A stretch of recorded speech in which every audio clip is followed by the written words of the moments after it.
He's got it! He's got it! Robert Abner, 3 on the deck! Jason Wynyard!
Festgemeinschaft.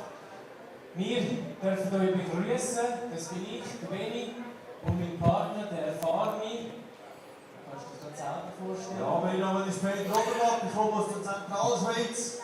Ich hoffe, ihr verstanden mein Dialekt. Welcome everybody to the Nations Cup. The rookies were earlier, now we're getting into the pros. 6 events, combined scores with the rookies from earlier on, and we'll find out who is the ruling nation of timber sports today. My name is Troy Mannering, your host for the festivities today. For the next 2.5 to 3 hours, the action is going to be intense on stage. I'm joined by expert Yolanda Gnadinger, who will be with us throughout the day as well. Hi, everyone. So we've got tons of action coming your way. Before we get going with that, we've got one more person to introduce you to, and that is Marcus Float, otherwise known as Floaty affectionately with us. And he is out there in the field. He'll be keeping you up to date on what's happening with all our athletes as we move through the day. Floaty. Well, I'll be here and there and everywhere, running around backstage, trying to grab some rookies, trying to grab some pros for interviews. And I mean, just look at this scenery. Look at the sun. Look at the fans already being here. It's going to be absolutely fantastic. And I'll try and give you a bit of an insight what's happening backstage. So guys, I'm ready to rock, and I truly hope you are too. We're definitely ready to go in here. And before we get those festivities happening out on stage, we have a few important individuals to introduce you to. So we're going to head over to the main stage. Just before that, though, a quick look back at the standings of the Nations Cup after our rookies were done, and Poland at the moment in the lead with 13.50 points, tied actually for Team Scandinavia. And it's just by virtue of a little bit of a faster time that Poland is in the lead. France, Italy, Germany, and Switzerland in positions 3 through 6, but there is opportunities there for all of these teams to shift and move around depending on how our pros perform today. And on that note, let's head over to the main stage and meet some of the important individuals that are going to be taking care of us here on the stage, as well as our athletes. All right, back to us first. Happy faces all around, but before that, we're going to head over to the stage shortly, and there it is. That's our stage, and you can see the various country flags locked in there, and we're going to introduce you to our judging crew first and foremost. Keeping an eye on everything overall is Spike Milton, the Global Sports Director for STIHL Timbersports. He is the overlord, as it were, here when it comes to the competition. So if there is any kind of challenge or anything on stage, then he will be the final man to make the call. Then we have our head judge on stage, Bart Janssen. He's going to be the man that everybody will look to on stage to make sure that all competition is fair. He'll have a second judge with him there as well to discuss any eventualities on stage, and that is that man right there. His name is Ruud Meijer.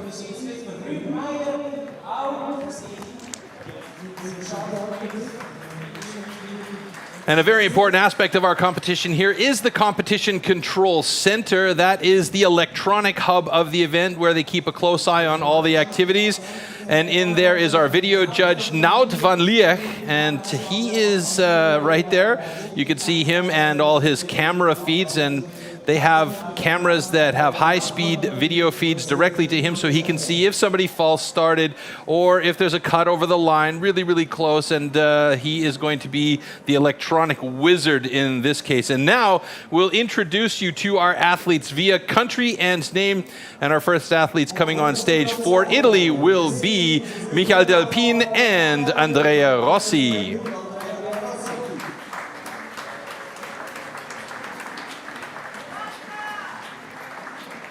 Joining them will be our Polish athletes, and at the moment the Polish team is in the lead by virtue of the activities on stage from our rookies, and that is Jacek Groenwald and Arkadiusz Drozdek.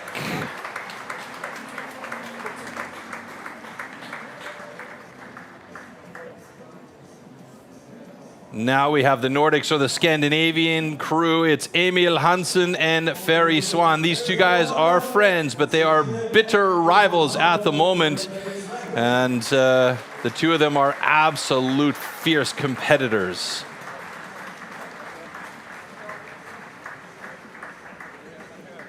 Next up, we have France, and representing France, we have Guillaume Moore and Pierre Pouy-Barré. Pierre Pouy-Barré coming on stage, followed by Guillaume. Pierre Pouy-Barré, an absolute master. Guillaume Moore presenting well at the French competition earlier in the year as well.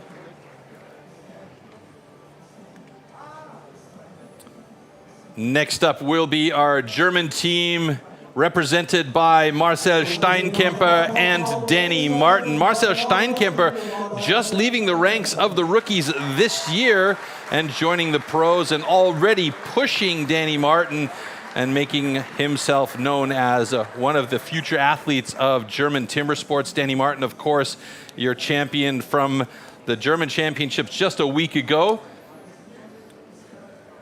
And last but not least, our host nation, Switzerland, represented by Christoph Geisler and Pirmin Gnedinger.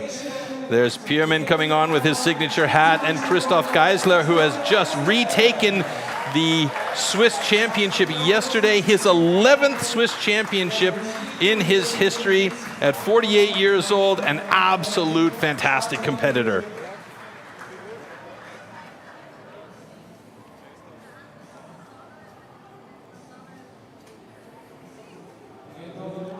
So there you go, ladies and gentlemen, our judging crew and our athletes for our European Nations Pro Cup 2022 here from Weyer in Switzerland. We're looking forward to some great action. So is Marcel Steinkemper with a thumbs up. He seems pretty amped up for the action. So we have our athletes. We have our nations set up. We have some rankings already established. I mean, it's going to be a fun day, Yolanda. What do you think? It's going to be such a tight race, so don't blink. It is. Don't blink. Let's take a look at the competition format here, and then we'll give you a little bit of an update on how things are working with the Nations Cup. The STIHL TIMBERSPORTS individual competition. In the first round, all athletes compete in 3 disciplines: the underhand chop, the stock saw, and the standing block chop. The times achieved will be converted into points upon completion of each discipline. In round 1, a difference of 1 point applies in each discipline, thus the fastest athlete received 12 points and the slowest only 1 point. Any rule infraction will result in a disqualification, and the athlete will receive 0 points for that discipline. At the end of the first round, the athletes with the lowest scores are eliminated. Only 8 athletes make it to the second round. In this second round, the remaining athletes compete in the single buck and the springboard for increased scores. With 2 points difference between placings, the fastest athlete now receives 16 points and the slowest receives 2. The 2 athletes with the lowest total points are eliminated at the end of round 2. Only the top 6 reach the third round. In the third round, anything is still possible in the hot saw, as an increased score interval of 3 points applies in this final round. The fastest athlete can score up to 18 points at the hot saw, the slowest only 3 points. The athlete who manages to achieve the highest total score across all 3 rounds is the new champion.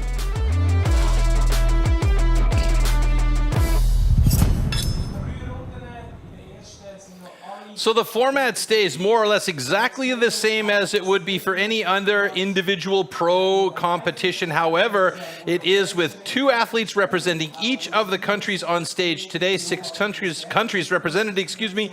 So it is going to be at the end about the amount of points that each country can accumulate in total, as well as the combined score from the rookies earlier on today. And those points will be added together to find out which nation is the top timber sports nation in Europe. So a lot of action coming your way. Our first discipline up next is the underhand chop. Let's take a look at the tool and discipline for that one.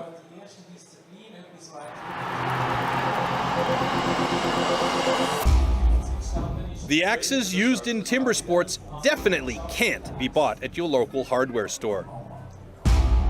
Made from special steel, the blade is hand sanded with an angle of 13 to 16 degrees. It's custom built and carefully adjusted for each competition.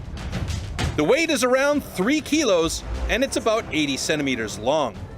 The blade is so sharp that you could shave with it.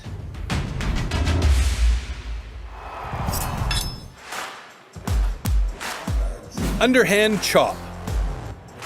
In the past, the underhand chop technique was used to split logs. Standing on a horizontally anchored block, the athletes cut through a 32-centimeter log. The block has to be worked from both sides.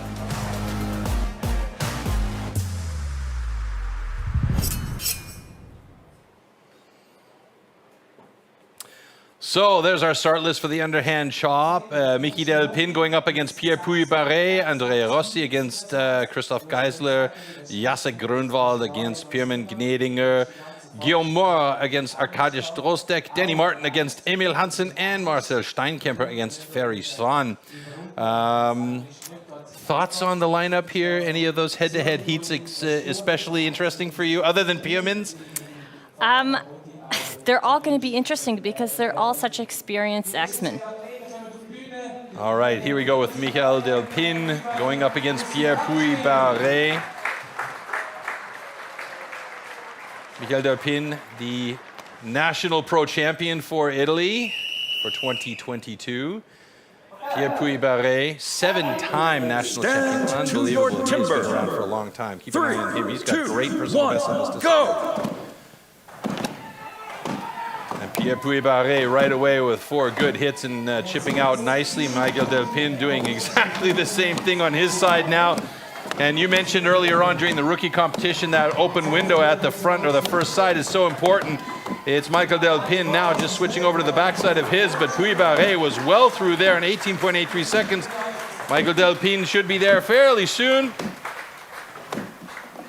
And hopefully we see a personal best, but I don't think it's going to happen for him today. No, it's not going to happen. He's just past the 30-second mark, and he is through in 34.12. So times aren't particularly fast for the underhand chop today for any of our athletes, actually.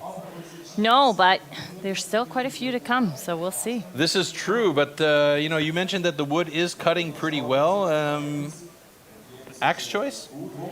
No, I think the wood is doing great, but it's one-sided kind of. So one side is great, the other is a little bit hard. So you just gotta try and figure that out before you go and chop it. What we got going on here, a big slab came out of that, even with the nail in position to hold it. There will probably be a DQ here because the nails need to go down further. He does have the required 6 nails in there, but he put them up too high. So we'll see what the judges say to that. And that's Pierre-Puy Barret's block, so that would be a slap in the face for his start of competition.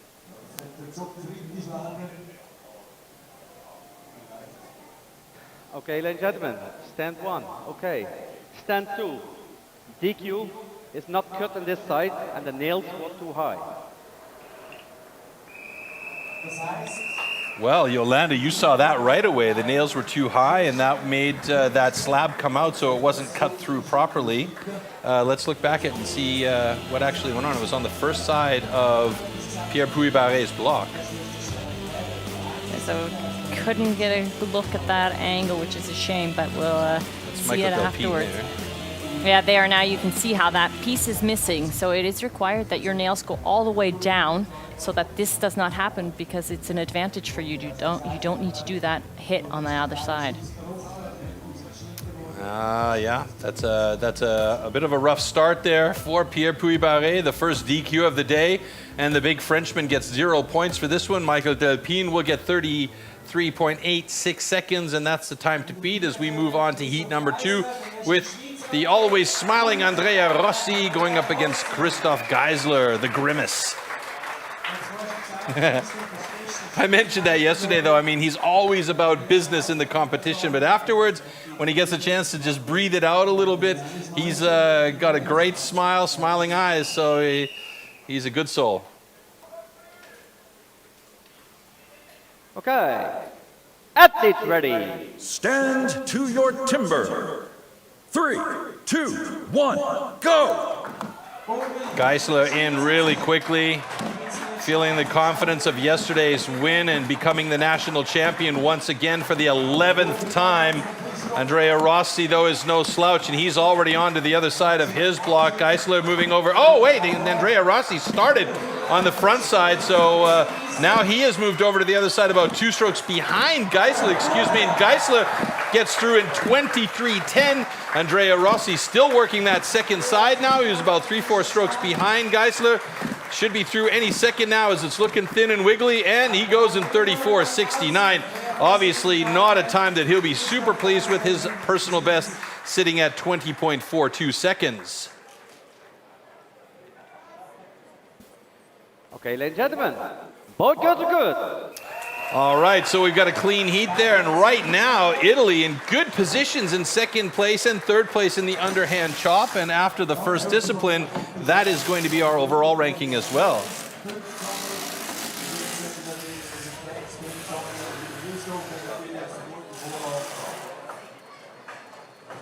So you could see with those first few hits, both athletes were standing really tall, and then they changed their form and kind of went into more bent over. Would that be recognizing that they need to get more into the block, or they need to reduce the power some? What would be the reason for that change in form? It's just every athlete does it a little bit different. There's no right or wrong, really.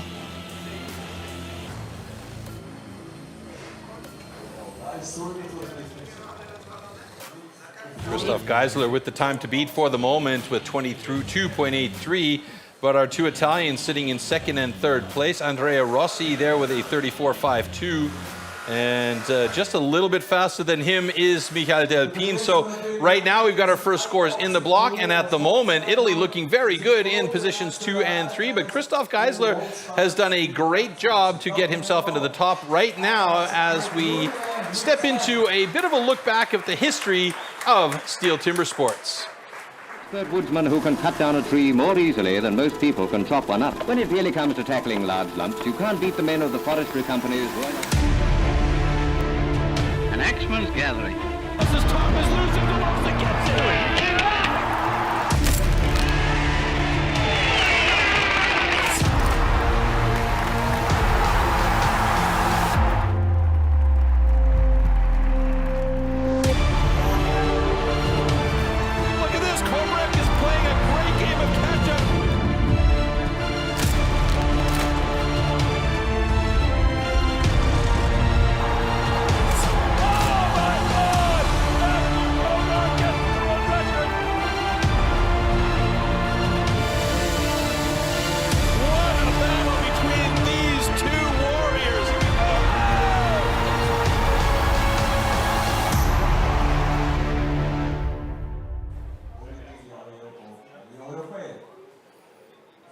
So at STIHL Timbersports, excuse me, I'm tripping over my tongue. If you want to find out more on YouTube, and you can watch the entire documentary of the history of timber sports, and it has a long history as the original extreme sport. So it looks like we're going to go back over to the Competition Control Center and take a quick look at what's going on over there and find out what's happening in there. There's a bit of a discussion about one of the heats, and we'll find out more as time goes by. The whole crew is in there talking about what just happened, and I believe it's that underhand. It's that underhand chop the slabbing rule. Yeah, the slabbing rule that you just mentioned, and the underhand chop from Pierre Puy-Barret. So we'll get an update on that shortly here. As we just came, we just see the guys coming out of the Competition Control Center. I mean, that's a tight area with all those guys in there looking at all those little cameras, and you know, bunch of big guys in there sweating and making heat. It's not going to be fun to be sitting in there. It's like a sauna. So onwards and upwards, we're moving on to the next heat in the underhand chop, and we have Szymon Groenwald going up against Pirmin Gnedinger. Tough battle here. It sure will be.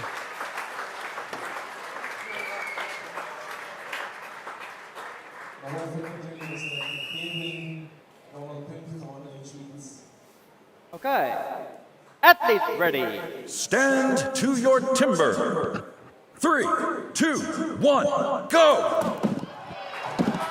Good start. These guys are in sync with each other. Szymon Groenwald really nice on his block. Pirmin Gnedinger also looking good on the first side of his. Let's see if we can get an overall view and who's going to switch over. Pirmin is first to get over to the other side, but it's a pretty narrow first side. What do you think there? That's right. He didn't open up very much and swell on this side, but maybe he's feeling good and thinking it's going to work out for him. Jacek Groenwald's got a wider cut on his second side as well. Pierman close to getting through there, and he's going to do it in 30.08 seconds. Great job by Pierman Gnadinger. Jacek Groenwald struggling a bit, getting the axe caught a couple of times. It looked like it was a good cut on the first side, but now he's trying to find that line through, and he just doesn't quite have it, and finally does it in 42.99 seconds. He's shaking his head about the disappointment in that one. And not going to be happy with that. A quick check of the footholds. It seems like everything is okay for both of these guys. Okay, ladies and gentlemen, both cuts are good. All right, both cuts are good. Just a quick update. It seems like they're going to uphold the DQ of Pierre Puy-Barré after the discussion in the Competition Control Center. If anything changes, we'll definitely let you know. And we'll take a quick look back at the slow-mo of this one so that Yolanda can take apart her husband. I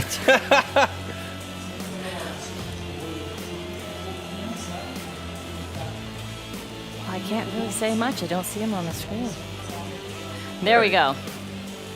So you can see his window isn't that open. He does also have a little staircase in it, but by reading that wood, he must have knew that he could pull out and switch sides so quick and get the job done.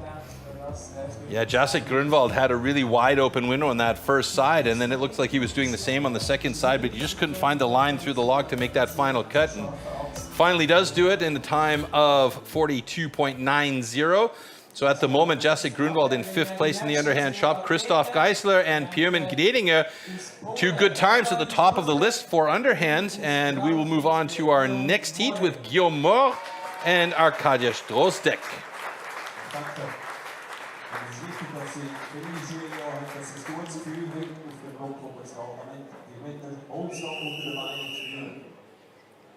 Okay. Athletes ready. Stand to your timber. 3, 2, 1, go! Good start by both of these guys. And it used to be we would say a lot about Arkadiusz Drozdek. He is one of the most fit athletes, but at the moment, all of these guys are taking so much care of their bodies and their training regimes. It's hard to call which guy is more fit or less fit than the other guy, as we see Guillaume Moore right there with Arkadiusz Drozdek. He actually moved over to the other side of his block ahead of the pole. And right now, Guillaume Moore looking good to get through this block. A little staircase there, like you say, Yolanda, but close to being done. But it's Arkadiusz Drozdek with a nice come from behind and 28.96. A step down by Guillaume Moore, and finally gets through in 34.32.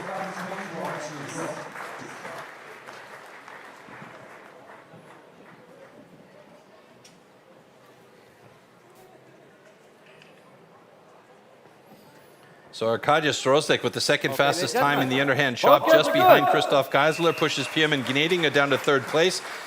Michi Delpine, Andrea Rossi, the 2 Italians in 4th and 5th. Guillaume Moore in 6th, Jacek Groenwald in 7th, and Pierre Puy-Barré at the bottom of the list with 0 points and his DQ as we take a look back at the slow-mo. So we see these 2 gentlemen now. Poland is a little bit slower, but he must have had that much more harder hits, which pulled him through and to win this heat. Yeah, you see he's 2-3 strokes behind as he came around the other side, but he was just that much faster on the second side. That's right, and that balance there. All right, so right now we've got ourselves, 4 heats done and dusted. We've got some rankings set up already. Just to give you a heads up, Christoph Geisler at the top of the rankings for underhand chop, and then you can see the that is the underhand chop. Arkadiusz Drozdek in 2nd place, Pierman Gnadinger, nice, in 3rd place. So the 2 Swiss guys in 1st and 3rd, keeping the points up for them at the top of the list at the moment, with Arkadiusz in the middle. So it's an Arkadiusz sandwich, and a lot of people are saying, hey, that's some pretty nice wood on stage. Where'd that come from? So, well, let's find out right now. STIHL TIMBERSPORTS is an international extreme sports competition series featuring 6 disciplines: 3 chopping and 3 sawing. We have a premier competition. We need premier wood.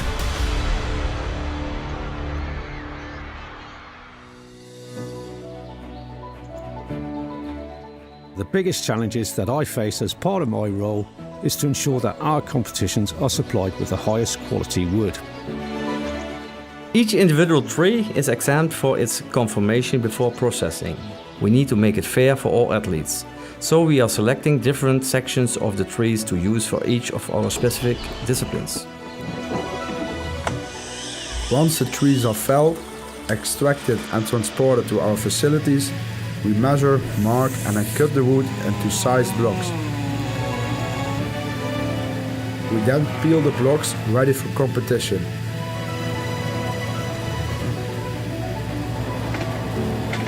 After careful selection, the blocks then leave our yard and are distributed internationally to our STIHL TIMBERSPORTS competitions.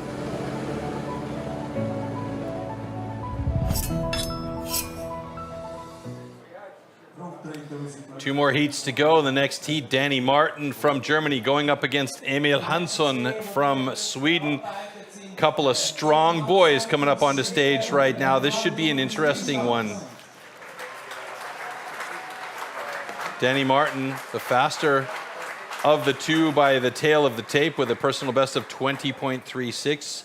Personal best for Emil Hansson at 23.52. Emil will be representing Sweden at the individual world championships. He's as their national champion. To your timber. Here we go. 3, 2, 1, go! Big draw up on the axe by both of these guys as they start to hammer in their first drivers. Danny Martin looking very good, very accurate, nice wide window. Emil Hansson a bit closer on his, and they both move over to the other side of their blocks at the same time. About a half stroke ahead is Danny Martin. Emil Hansson coming in strong on the second side, though. Danny Martin getting close to being through, and it's Emil Hansson with a 25.39. Seems like that stage number one side is a bit slower for everybody today. Danny Martin with a 29.82. He'll look at that and go, whoop. Emil Hansson with a good cut, though. Puts him in second place at the moment in the underhand chop results with a 25.39 second time. Okay, ladies and gentlemen, both cuts are good. The call from our judge, Bart Janssen. Both cuts are good, but the look on Danny's face was, nah, they weren't. So he'll definitely want to have that one back again. But at the moment, Danny Martin sitting in fourth place in underhand with a 29.45. Let's look at this again. So if you take a look at Danny's log, his markings right there, those blue lines, he does that so he knows approximately where he wants to hit. And you can see from his training, he's so accurate. Yeah, what is it you said? Those sides should be smooth as a baby's bottom? That's right. And there you see the cuts from Emil Hansson on his block. And he just manages to get through in a 25.31. So Christoph Geisler still with a time to beat today of 22.83. Emil Hansson about 2.48 seconds behind him. And we're going to head over to Marcus Float right now. And they're going to get a call on our next heat between Marcel Steinkemper so and by my side now, Danny Vielwert. He's already been competing this morning for the rookies, and he's going to be watching the pro, his buddy Marcel Steinkemper now, and giving us a bit of insight how he feels. Und jetzt ist neben mir, ja, der Danny Vielwert. Du hast heute schon am Vormittag die Rookies bestritten, du warst schon voll im Einsatz. Jetzt werden wir uns gemeinsam mal einen deiner lieben Kollegen anschauen, nämlich den Marcel, der bei den Pros bereits im Einsatz ist. Es ist seine erste Saison und gleich gegen Ferris Wahn, hartes Ding, oder? Genau, ja, aber das packt der Marcel. Ich drücke die Daumen. Sehr gut, der Marcel nimmt schön die Axt hoch, macht die Öffnungsschläge gut, passt die Frequenz passt. Jawohl.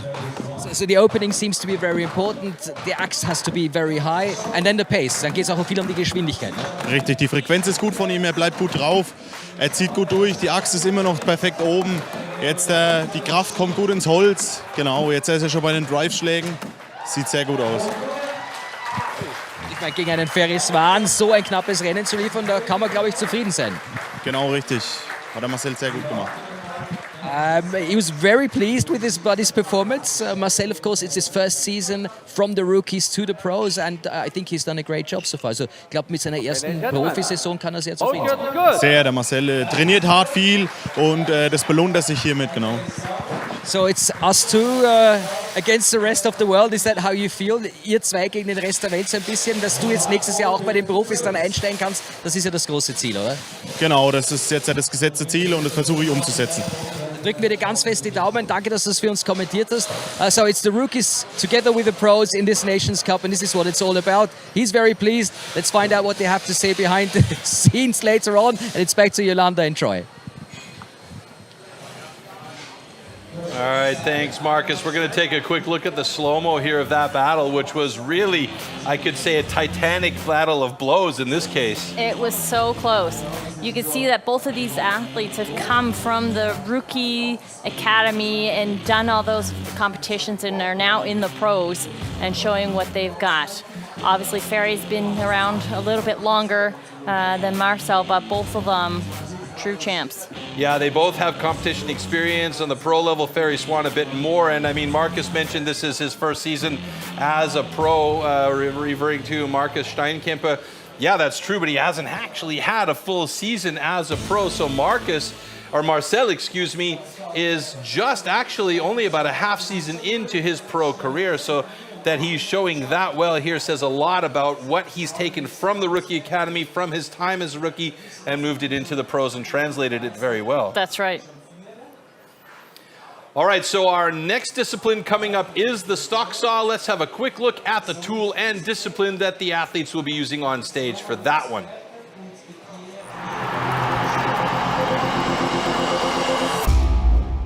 The STIHL MS661CM stock saw is used in STIHL TIMBERSPORTS as the ultimate test of operator skill.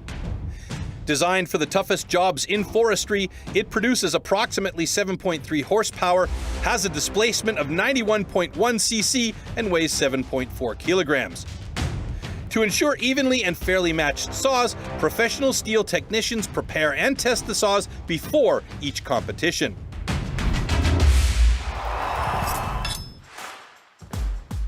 Stock saw. After the starting shot, the contestants have to cut 2 wooden discs, so-called cookies, within a 10-centimeter mark, one downward and one upward. The attempt is only valid when both discs have been cut off completely and within the marks.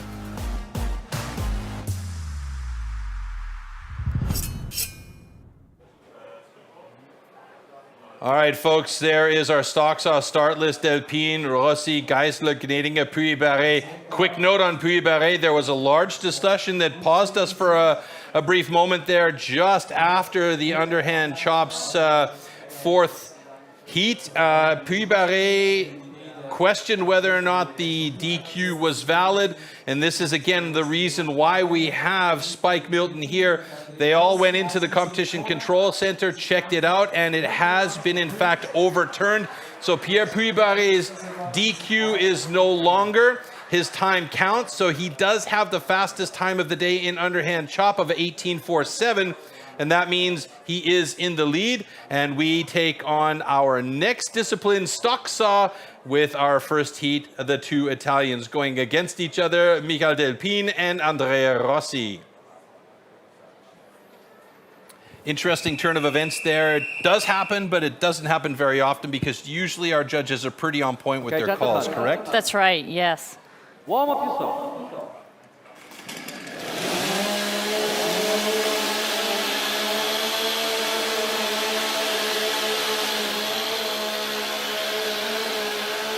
So Michael Delpine getting a couple of practice placements there. There you see Andrea Rossi getting ready. Stand Here we to go. your timber. 3, 2, 1, go!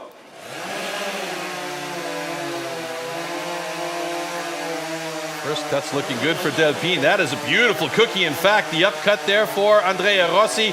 Also looking nice and thin. Hey, wow, how was that for close run? 11:32 personal best for Michael Delpine. Fantastic. Andrea Rossi with an 11:56. Quick adjustment on the time after the control centers had their way with it, and Michael Delpine now with an 11:19 personal best, and Andrea Rossi with an 11:46. That was close, folks. They'll definitely both be happy with that for their ranking afterwards. Absolutely. And just so that you folks out there know, these are the saws that you can buy in your local STIHL dealership. No modifications have been made to the chain, the bar, or the motor, so it's just what they call it, a stock saw. That's right, and look at that changeover. It's so quick. Wow, and that was a close finish for both the guys. The second cookie by Michael Delpine was a bit fat, but that second cookie for Andrea Rossi, wow, that was thin to win right there. It was. Too bad he just wasn't a hair faster and gotten it close. All right, Switzerland going against each other this time. Christoph Geisler up against Pirmin Gnedinger. Jetzt auf die Bühne kommen unsere beiden Schweizer. Christoph Geisler und der Pirmin Gnedinger. Heißen wir sie willkommen mit einem warmen Applaus. So I don't know if it's more stressful going against your countrymen or going against another country. I don't know. I think I would be a little bit more stressed going up against a fellow countryman, to be honest with you. But where they're both competing for the same team here, I don't think that stress is going to be that big. Correct. That's actually a good point. I didn't think about it that way. I guess if it was just an individual competition, it would drive me a bit bananas. But that, as this is the Nations Cup, they want to try and get good points for the nation in general.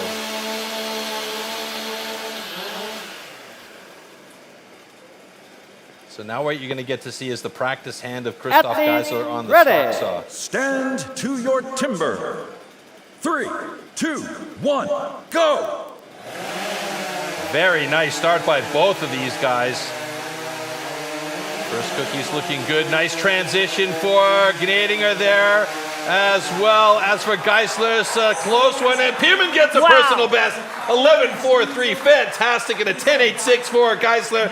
That puts Geisler in the top spot of the stock saw results, and Pirmin in third place, just behind Michael Delpine. Okay, ladies and gentlemen, both good to good. So at the moment in the overall standings, Christoph and Pirmin are 1-2. Michael Delpine and Andrea Rossi are 3-4. That is cool with 2 heats done and dusted. And I do believe that Marcus is with Pirmin, and we'll get to them after the slow-mos here. Let's pick this apart a little bit. So you see they both have a similar technique with the saw. Both of them use about the same angle. Very quick to get on there from Christoph Geisler. That's the view from Pirmin. That transition from Pirmin was really nice. For that, this is not one of his favorite disciplines. I bet you he's going to be happy with that personal best. A personal best has got to make him happy every single time. One of my favorite athletes, einer meiner absoluten Lieblingsathleten. Pirmin, ich habe mich dir schnappen müssen. Du hast ein Heimspiel hier und gleich ein Personal Best. Da scheint die Sonne, oder? Ja, das ist super. Solche Zeiten zu hacken und zu schneiden, fantastisch. So, ja.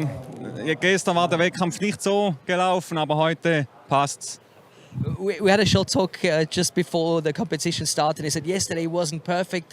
Today it seems to be quite a different Pirmin. You're enjoying yourself. You're giving your personal best. So I think you can be very pleased. What is going to be the goal for today in front of your home crowd? Was wird das große Ziel sein heute hier vor deinem Heimpublikum? Ja, sicher gute Zeiten zu hacken und zu schneiden, und das andere werden wir sehen. Noch ein Personal Best vielleicht?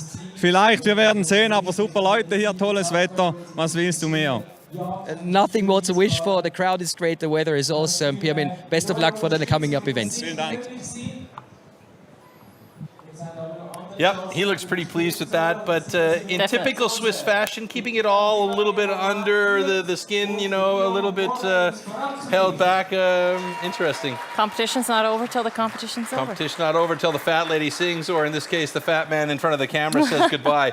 Okay, next up, we have Pierre Puy-Barré going up against Guillaume Morin. So far, it's been countrymen against countrymen in the first 2 heats, and that's the same thing happening in the third heat, as we get ready for the 2 Frenchmen to go head-to-head here. Again, remembering that this is about the fastest time, so if these guys can push each other a little bit, you know, and in the case we were talking about, what's it going to feel like to be out there with a fellow countryman, perhaps the concept here is to try and push the other, your fellow countrymen to get a fast time, so that both of you have a good time on stage. Your timber.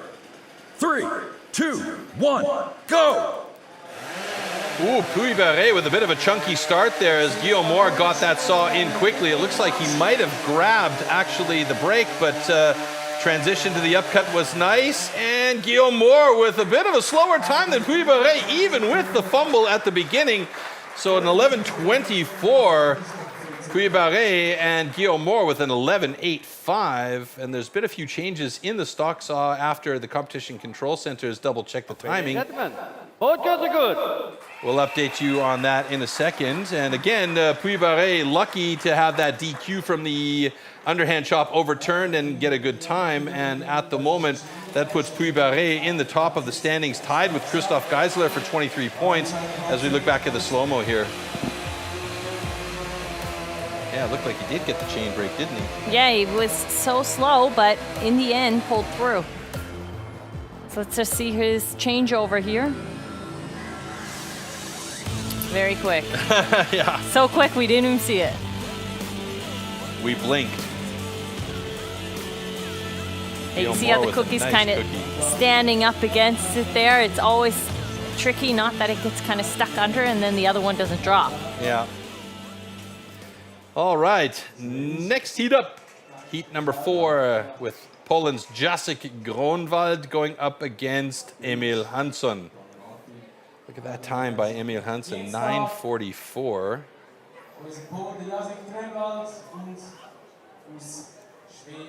Not quite as fast as Norway's Ole Magnus Huljeberget, who has the world record in stock saw of 8:51, but quite a nice time nevertheless.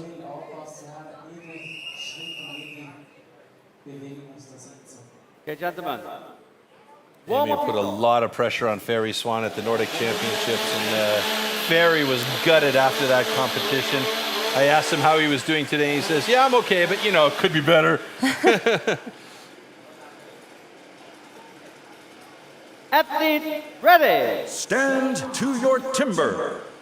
3, 2, 1, go! Nice start by both of these guys. Jacek Groenwald making a step forward with his outside or left foot. That can sometimes put your line off a bit, but it's Emil Hansson with a good time of 11:56. Not as fast as he would have liked it, and not the fastest time today. He's right around mid-low field here in 6th place. Maybe with an adjustment, it'll happen to go, yep, with the timing adjustment, he does move up to 4th place with an 11:39. Jacek Groenwald, 12:65. Both guys are good.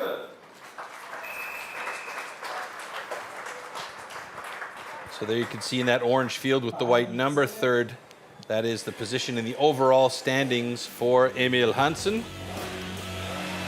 Oliver Reinhardt is making me a bit jealous eating a Schlaschlik stick outside our window here.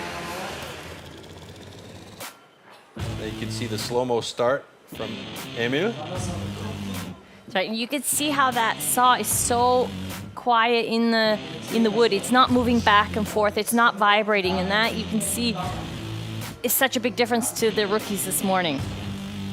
Yeah, we could see a couple of the rookies, they were actually sawing it back and forth. I don't think they were doing that on purpose. It was just the chain dragging the saw in, and they were trying to control it, right? That's right.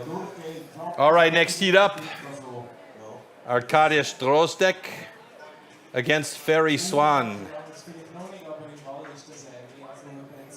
Ferry Swan with a solid personal best of 9.71. Arkadiusz with a 10.44. I'm going to predict a personal best from one of these guys in this one. Just going to take a flyer on it to see what happens. All right, let's see.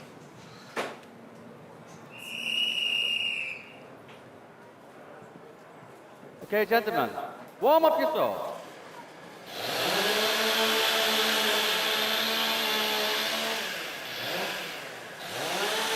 That's the practiced hand of Ferry Swan. So accurate with how he moves that saw.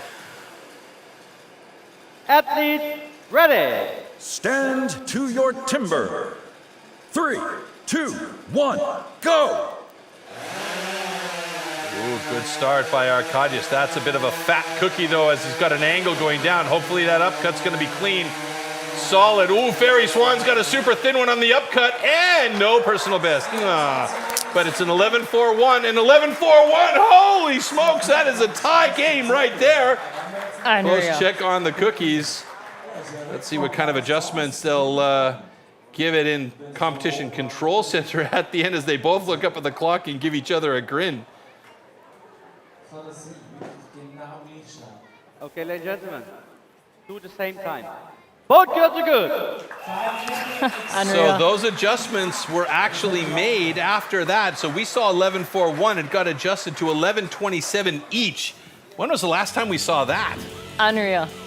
How evenly matched was that heat right there? So you can see Ferry has quite the angle on the saw.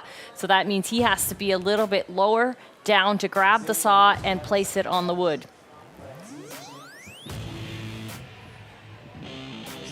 That was a great second cookie by Ferry Swan, though. Almost looked like he was going to have a cutout there, which would have been terrible for him, but he kept it safe. Okay, the last heat in stock saw between the two Germans, Marcel Steinkemper and Danny Martin. Marcel struggled with this discipline in Germany last week. I don't know what happened there, but he just wasn't feeling it. Danny Martin's always good with a motor saw in hand. This is an area where he tends to excel. Danny Martin's personal best, 8.63. Marcel Steinkemper, when it's running correctly for him, is a 10.04. Maybe in this particular instance, he'll feel good about being on stage with a fellow German. Yeah. Maybe there'll be a new personal best here, you think? You're going to throw that one out into the pond, hey? Athlete, here we go. Stand to your timber. 3, 2, 1, go! Okay, this is a better start by Marcel Steinkemper. It's a bit of a fat cookie for him as well. It's about the transition now, and he's got a clean transition on the upcut. Danny Martin looking good as usual, and Marcel Steinkemper right there with him. An 11.85. Danny Martin with a 10.93. Well done for both of these guys. Danny Martin with the second fastest time on stock saw results so far. Christoph Geisler still holding the top time, but Danny Martin with a 10.99 in second. Marcel Steinkemper with an 11.72, 1 second off pace, and he is down in 10th place. That is unbelievable how close these competition cuts are for these guys in this discipline.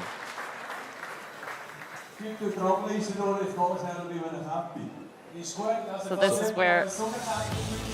this is where strength does not come to play. It's really listening to that saw, making sure that it's really cutting wood and it's not going to bog out. You're not putting too much pressure on it, allowing you to get a perfect time. So you can be little, tall, strong, weak. This is everyone's game. You can see right there, Marcel kind of ran the saw motor, the saw body against that block, so it slowed him down a bit on the upcut. Danny Martin, great form as always, and right away, quick check of the time after he makes that final cut. He knows the cut was clean. He didn't worry about where the disc was, what happened with the disc. He looked up and he knew he was good to go. Okay, so here we go with the stock saw results, and then shortly after we'll look at the overall. Christoph Geisler, top time with a 10.72. Danny Martin with a 10.99, Puy Barret with an 11.02, and Michael Delpine with a personal best 11.19. Rounding out the top five is our Pole, Arkadiusz Drozdek with an 11.27, who was dead even on time with Ferry Swan. And in the overall standings, that leaves Christoph Geisler on top of the overall standings. Puy Barret right behind him. Lucky to be lucky in this case because that DQ got overturned from the underhand chop, so he does have a time. 22 points for him, and then a few points back with 17 points is Ferry Swan. So it's still wide open. There's still a lot of action, but we are still in round one of our competition here with one more discipline to come in that first round, and that is the standing block chop. And let's take a look at the nation's ranking for the moment. Team Scandinavia moving back into the top spot, pushing Poland down to fourth place because France and Switzerland both performing very, very well here today in the first two disciplines. So France in second, Switzerland in third. And it looks like our stage is ready for standing block as we will head over to the stage and our next discipline. Let's take a look at that right now with the tool and discipline clip. Standing block chop. At the standing block chop, the felling of a tree with an axe is simulated. A vertically positioned wooden block with a diameter of 30 centimeters has to be cut through both sides. A powerful and precise swing with the axe is the premise of a good result. So we already know about the axe. It's the same concept with the axes as it was on the underhand, but here standing block is cutting through a vertically secured block. Arkadiusz Drozdek going up against Pirmin Gnedinger. We saw our Pirmin competing in this one yesterday, and we kind of gave him a bit of a hard time about not having the greatest standing block chop. What do you think is going through his mind right now? He's going to take that block down. His underhand was good, so I'm assuming he's going in thinking Nothing new day, to lose. new time. Yeah. Tail of the tape, Arkadiusz Drozdek a little bit faster. But as we've seen all weekend long, the tail of the tape doesn't necessarily mean it's the end-all be-all. Looks like also Arkadiusz Drozdek has managed to get some new ink on that right arm of his. Okay. Athletes ready. Stand to your timber.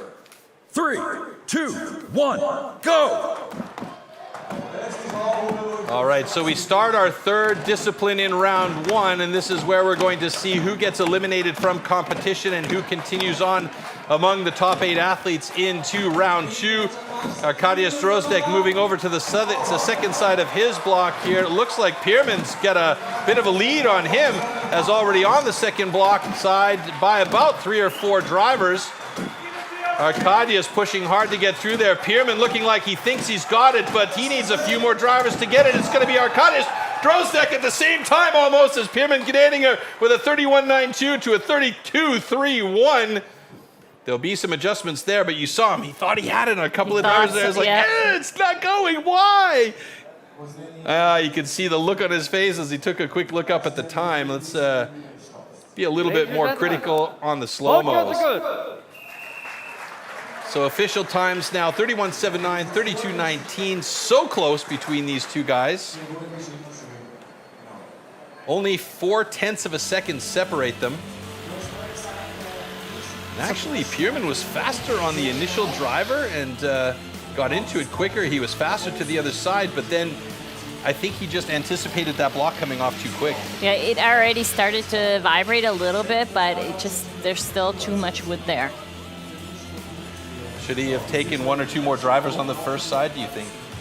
His first side did look like he did pretty cut in far enough. It just might not have opened up enough on the second side.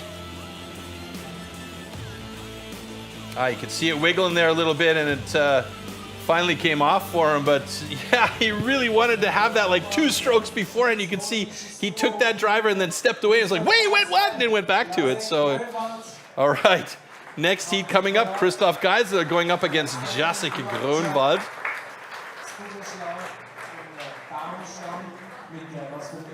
So right now, Christoph Geisler in the overall standing is in the lead, so that's fantastic for the Swiss crowd on hand. Szymon Groenwald with a personal best 18.57 in this discipline. To your timber. Pretty close, actually, 3, these two guys. 2, 1, go!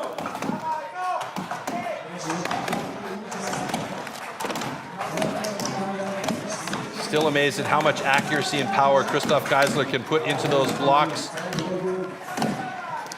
Groenwald moving over to the other side, 2 strokes ahead of Geisler as he starts to work on his second side. Christoph Geisler really going for it. The power of Groenwald coming into play here, though, as both of them pretty evenly matched up as they get close to blocking those things.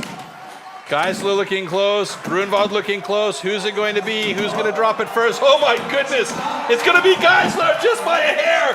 36.13 to 36.91. Another close battle between 2 absolute warriors.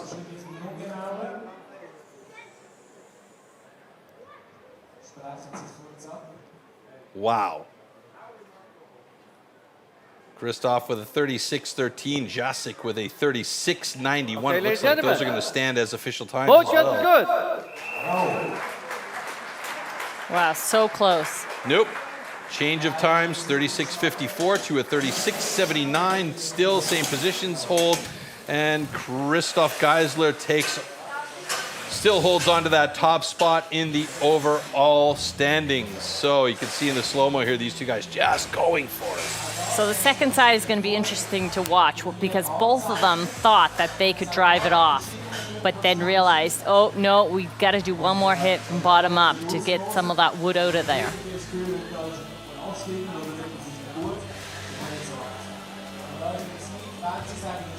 So there you see, you start driving, Christopher drives again, then realizes, oh no, he's got to do one more bottom up, and then hits it off.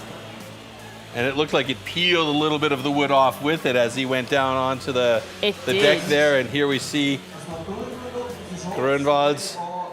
I mean, that was an amazing couple of heats there, actually. Two really, really close battles between four guys that just were, that was madness. So you saw those chips flying off the wood. You see all the sawdust that's on stage, and a lot of people often ask, okay, what's going on here? With all of the talk about environmental considerations and safety and plastic in the environment and all that stuff, you guys are wasting wood like mad for these competitions. Well, it's not actually the case because our wood is harvested environmentally and it's used sustainably, and we want to explain a little bit more about that so you guys don't have to worry out there. Check this out. We as STIHL TIMBERSPORTS pride ourselves that all wood is sustainably grown, harvested and recycled to minimise the overall amount of wood processed. Firstly, this poplar wood is grown on certified plantations. Secondly, the white pine for our sawing disciplines is only sourced from certified forest management.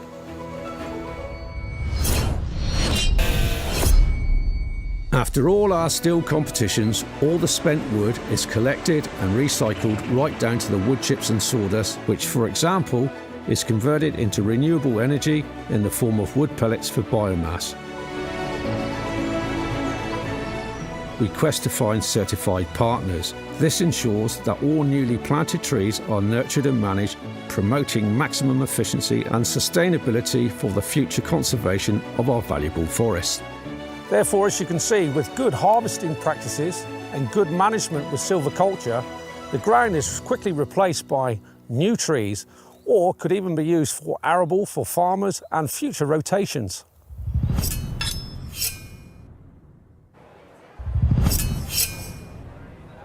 Our new innovative cutting attachment delivers maximum performance, cut after cut. Up to 20% better cutting performance. The new STIHL cutting attachment, only from approved STIHL dealers. All right, standing block chop continues with heat number 3. Guillaume Moore from France going up against Germany's Marcel Steinkemper. Marcel, very, very good in this discipline, actually. Showed a lot of gumption in Wernigerode at the German championships in this discipline after absolutely dominating in the underhand chop. The only thing that really caused him problems there was the stock saw. Athlete ready. He was great in the to your Springboard timber. as well. 3, 2, 1, go! Yes, hit for hit, these guys are in sync with each other. Guillaume Moore now picking up the pace a little bit. Marcel Steinkemper, nice big wide open window there. Moves over to the other side. Do you think he's done enough? That was a big hit, that last one, so that could have been enough. Guillaume Moore looking good. Steinkemper also looking good. He's trying to drive that off, and he's got it. Guillaume Moore, 24.96. Steinkemper, a big sticker there as he is getting past the 30-second mark. He's definitely not going to be happy with this, what's just happened. He tried a little bit too hard on that second side, and now he's got some problems with the axe getting caught, and finally drops it in 40.97, a shake of his head. He knows that is not his best performance on standing block.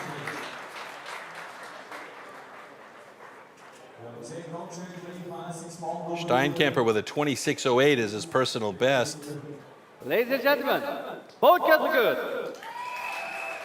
Yeah, he's going to be upset with himself on that one. And my question is, where did it go pear-shaped for him? Because you mentioned that the first side looked really good. That last driver up was a nice clearing driver. So let's have a look. So we'll see once we get to the other side by Marcel. The second hit before second and last hit. I don't think that went all the way out, so it's very important that the axe is always looking out just a half a centimeter on both sides when it's coming to the edge of the block, so that you actually cut that wood. And those minor adjustments middle of a competition are just absolutely insane, that you think that these guys are making that on the fly to make sure that they're cutting exactly right. A little bit of a hop right there. Could it have been too flat? That could have been, but you could see before the last hit that he had made, it really went in, and on the top side, I don't think he cut enough before he switched. So you can see how the rip, like it rips through already. Yeah. But the back, there's so much wood left there. That's a large chunk there. You need to have way more power in order to be able to get that Indeed. through. All right, speaking of power, here's a couple of power hitters right now with Michael Delpine from Italy going up against Danny Martin from Germany.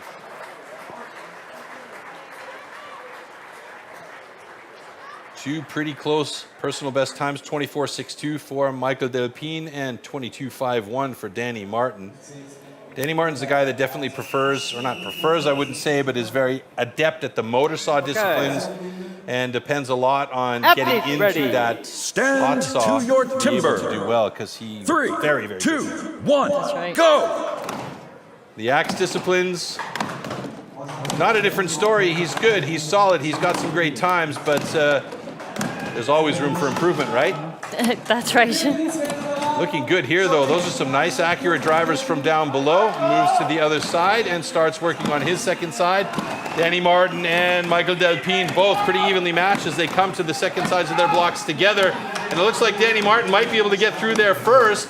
It's wiggling, and there it goes. 28.81 for Danny Martin. Michael Delpine, one more driver, and a 32.79 for him. So the times have been slower across the board for all these athletes, but that was a very good showing by Danny Martin. That puts him second fastest in standing block chop so far.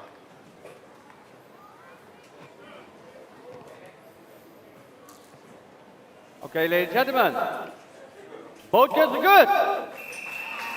And Danny Martin, again, both cuts are good. I don't know. Yeah, but I mean, he's such a perfectionist. Danny Martin always wants to have the good times. He always wants to be right there with the best in the world, you know? And that's one of those competitive edges that people like him have. When they get better and better, they want to keep improving and even getting better than where they were before. So I think we'll see Danny Martin taking steps to make sure that he is right there with the top in the world as we see him move over to the individual world championships in a month. That's right. He is the athlete that actually studies every single video that is made of him to try and improve. You can see there, he has a knot in it, and that's that quick thinking and that practice that he has that he decided to move his cut up a little bit to avoid hitting his axe. You can see that little dark spot in there that was just maybe causing him problems, so he moved and did exactly the right thing. You know, he definitely wanted to have a better time than that for sure, but he did a great job nevertheless to have a good cut and a good time. And at the moment, he's currently sitting second in the standing block chop results. So all in all, he's had a great cut there. Standing block chop results right there. Guillaume Moore with Danny Martin right in second place. Arkadiusz Drozdek, then Pierman Gnadingen, nicely done. And Michael Delpine are your top 5 STBs. So that is where we're at. We've got a lot still coming today, as well as some stuff coming up in the near future. Let's take a look at what's still on the block for the rest of the month. So today we are experiencing and celebrating the European Nations Pro Cup, and on the 17th of September, Australia will get busy with the Rookie Championships and the Pro Championships on the Gold Coast. Then the big deal, the big wheel, and the one that we're all looking forward to at the end of October, the 28th and 29th of October in Gothenburg, Sweden, where we'll have the Team World Championship and the Individual World Championship. Now, if you want to get involved in the conversation, we do have our hashtags, hashtag STIHL TIMBERSPORTS, and my favorite, hashtag KissMyAxe, which is always fun. And you can get involved in the conversation, send some comments, send some pictures, and just follow your favorite athletes as we get ready to move on to our next heat. So Pierre Puy-Barré, Andrea Rossi going up against each other. We've seen these guys plenty of times in the past at all sorts of different competition venues facing off against each other. Andrea Rossi, a little bit of a disadvantage on the tail of the tape with a slightly slower personal best in standing block chop. Pierre Puy-Barré, meanwhile, holds the national record for France for this discipline.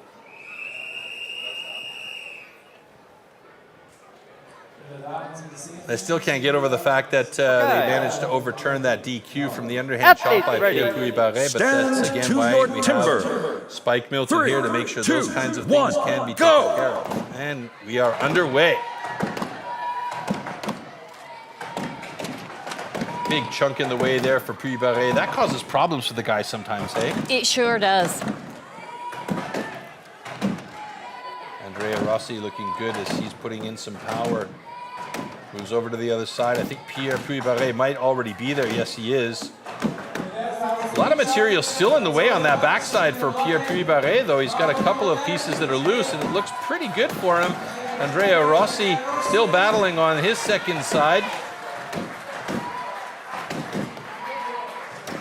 Just looking for that driver to get it off, and Puy-Barré is going to do it in a 41.78.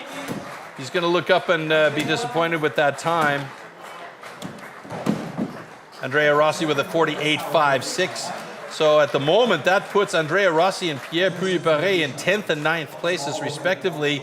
So they are at the bottom of the bucket in standing block chop here with a couple of slow cuts there, which is unusual for both of these guys, especially for Puy-Barré, who is really solid in this discipline. Okay, ladies and gentlemen, all good.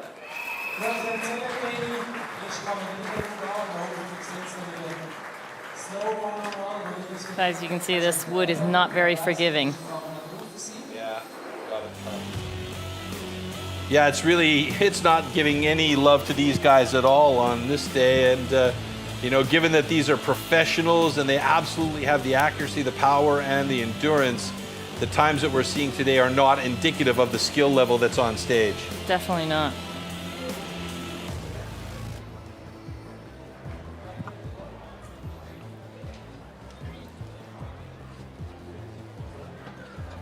So you can see there, it's not coming off. Yeah, and like we saw with Danny Martin, like we saw with Pierman, trying to get those final drivers in there and just seeing that little thread holding onto it or that little chunk of wood there that's not letting go. Super frustrating. Okay, our next heat, Ferry Swan going up against Emil Hansen, and Edvin Karlsson is going to call this one with Floaty on the sidelines there.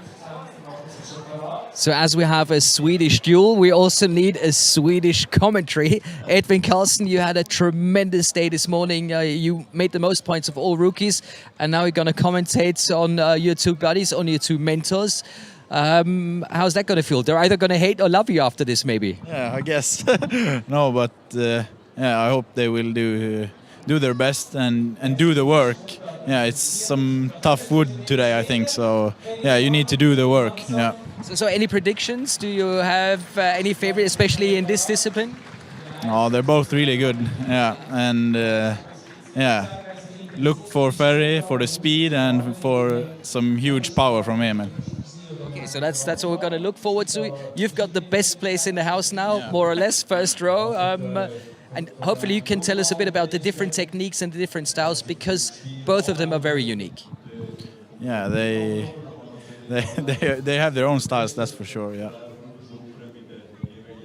So we're getting ready for speed against power. Your commentary for the moment, the man Edvin Karlsson, and of course Ferry Swan and Emil Hansen going for the points. I mean, hopefully both of them are going to have a good time in your favor, because you're going for the Nations Cup. You're in a good position at the moment. Yeah, I think that's going to be pretty good. But yeah, hopefully they do what they're supposed to do. Yeah.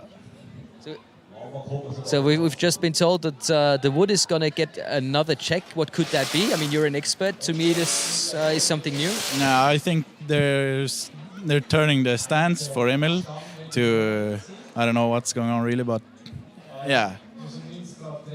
Now it's. Maybe he just wants to make things difficult for you as a commentator. I guess so. Yeah. No, but his stance were not in the way he would have wanted it. So yeah, they're changing it. Yeah. Everything for our athletes. That's what STIHL TIMBERSPORTS is all about as well.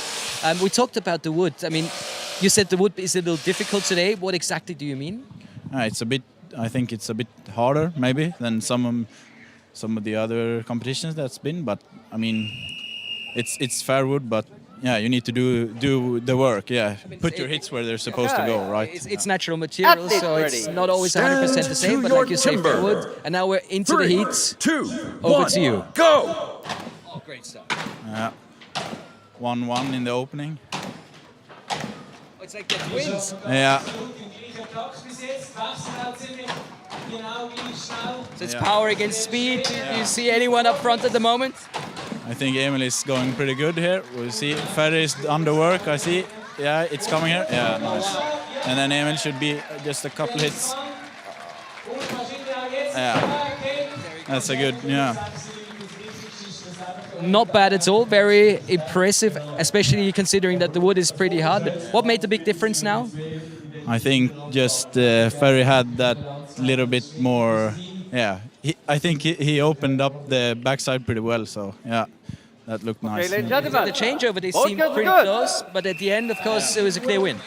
Yeah, I think the speed of Ferry was what got him through that backside. I think. Yeah. Well, thanks, Edwin. That was perfect. You've seen it all. You're going to talk about everything that's happened on stage with the two guys now. Wish you the best of luck that nobody is mad at you after this. Good.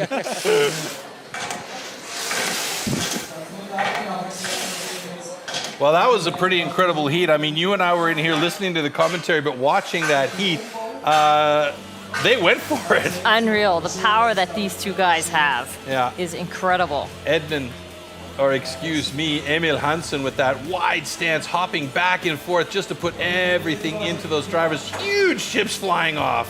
And that's exactly what you want, is that you want that wood to fly out.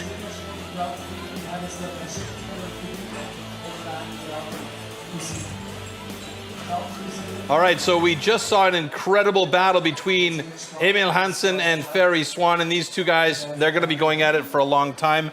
Let's take a look at the standing block chop ranking, and then we'll look at the overall ranking and find out what 8 athletes will be moving on to the next round. Ferry Swan, Guillaume Moore, the top 2 times there with the 12 and 11 points going home with them. Emil Hansen right there with 10 points in 3rd place, with Danny Martin sitting in 4th place with a solid time.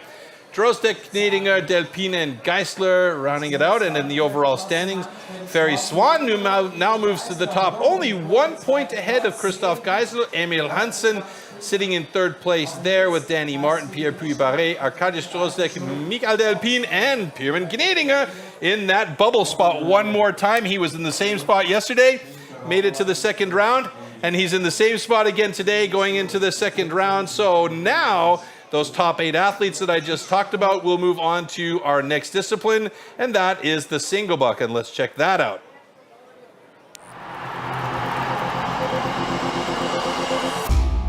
The 2-meter-long cross-cut saw used for the single buck discipline is made especially for competition. A series of consistently patterned 10-centimeter-long teeth are cut with a laser on one side of the saw and then hand-sharpened. Saw teeth are divided into 2 types: cutters and rakers, just like on the old school saws. The saw weighs about 5 kilos and its base price starts at around 1,500 euros.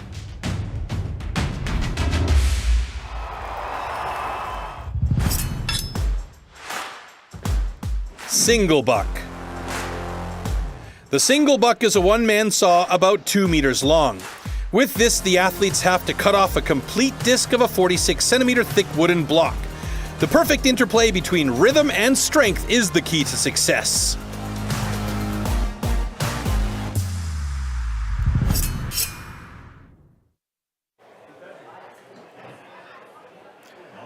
All right, so now you know what has to be happening on stage with this particular piece of equipment, the single buck, and we've also eliminated 4 athletes from the competition so far. That's going to be, unfortunately for these guys, Guillaume Moore, Marcel Steinkemper, Andrea Rossi, and Jacek Groenwald will not be continuing on in the competition into the 2nd round.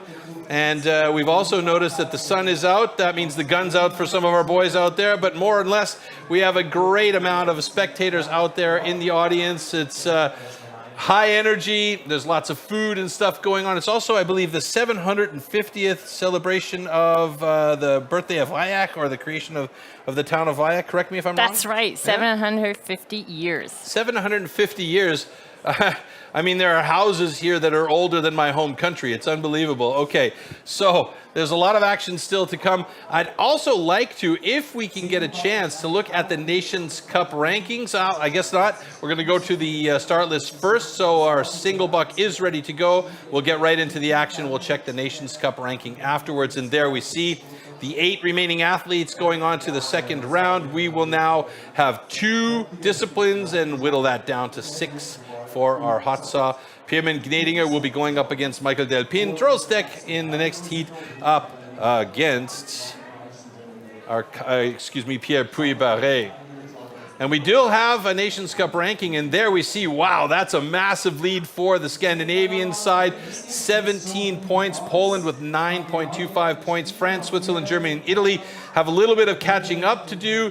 At this point, France and Switzerland are in good positions to play catch-up, but Team Scandinavia with a massive lead for the moment. However, we still have 2 more disciplines to go before we get to the hot saw, so a lot of things can still happen as we get ready for the single buck. I love his picture, it's cheeky. Pirmin Gnedinger going up against Michael Delpin.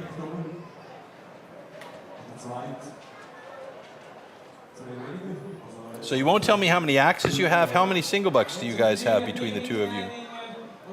That's a secret. That's also a secret. Man, that's not fair. Well, I want some sharesies. Come on. Single bucks are so difficult and rare to get now, so that's information that you do not share. It's kind of like asking a woman her shoe size. Okay.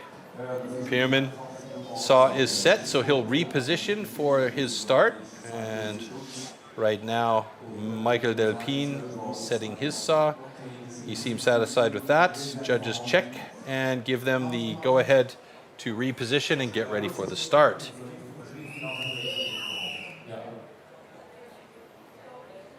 Okay. Athletes ready.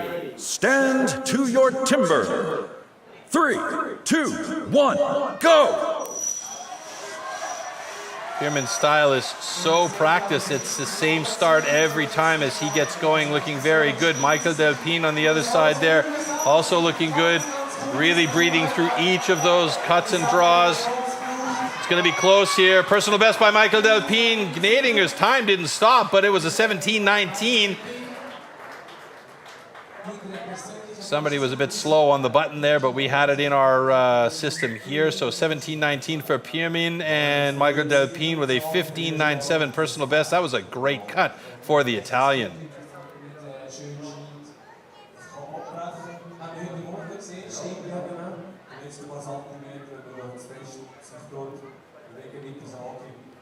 Andrea Rossi coming out to help out with Michael Delpin's saw. Both guys are good.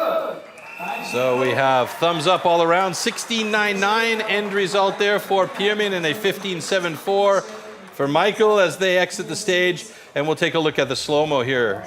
And a personal best for Michael.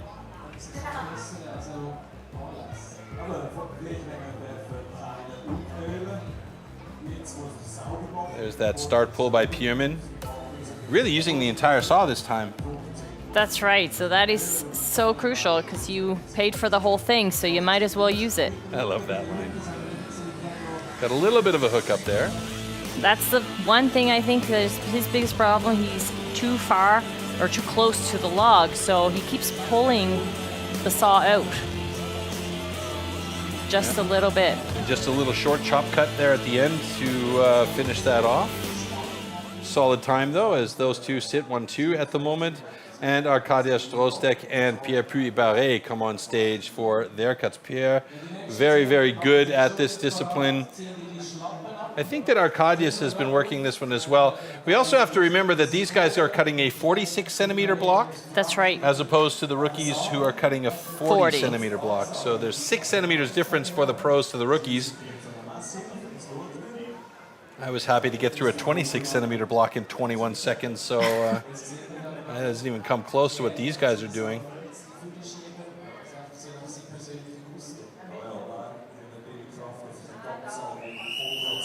Two different styles of saws there as well. This is what I was asking you about as well. It seems like Arkadius' saw is a little bit thinner through the middle than the one that Pierre has. It almost seems bulkier. Stand to Yes, your so timber. it's styles 3, from the 2, saw makers. 1, go!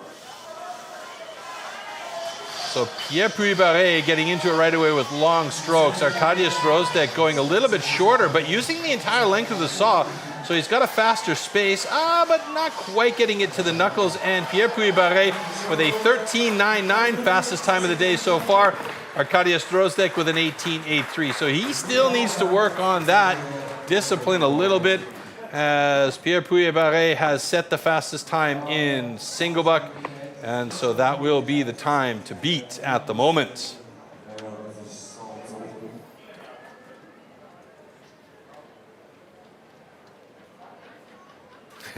Okay, ladies and gentlemen, both kids are good. Quick look by Pierre Puy-Barré to Bart Janssen and a little, whew, yeah. But at the moment, Pierre Puy-Barré with an adjusted time official of 13.70 is the man to beat as we look back at his cuts. We can see as he is the world record holder by the single buck. He knows that saw in and out. He knows what he can do with it.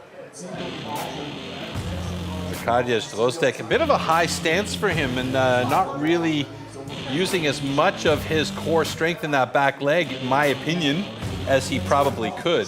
He is a tall guy, so he technically should be using his entire body. And that got a little bit wiggly and waggly there as that saw bent a bit. It almost looked like he was coming close to breaking the cookie off. And now Danny Martin going up against Emil Hansen. Very, very evenly matched heat here on the tail of the tape.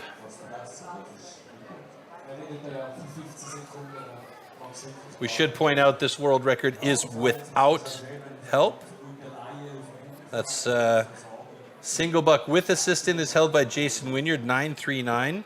Single buck without is, as you mentioned, Pierre Puy-Barré with an 11.58.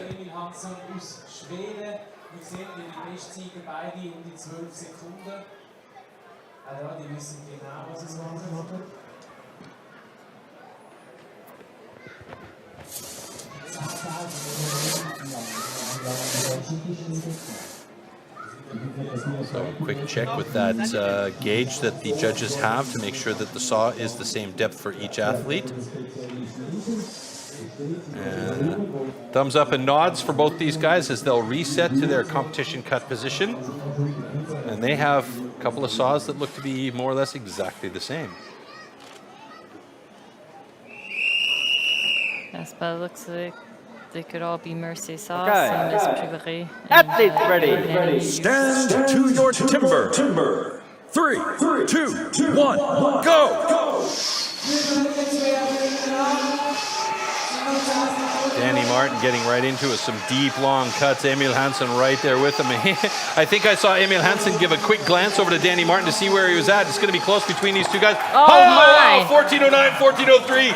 Very close between these two guys. Danny Martin slightly ahead of Emil Hansen. We'll have to double check competition control after adjustments there to make sure, but I think that Danny Martin's got that one with the second fastest time of the day. Emil Hansen, third fastest time of the day. Good showing for both of these guys here.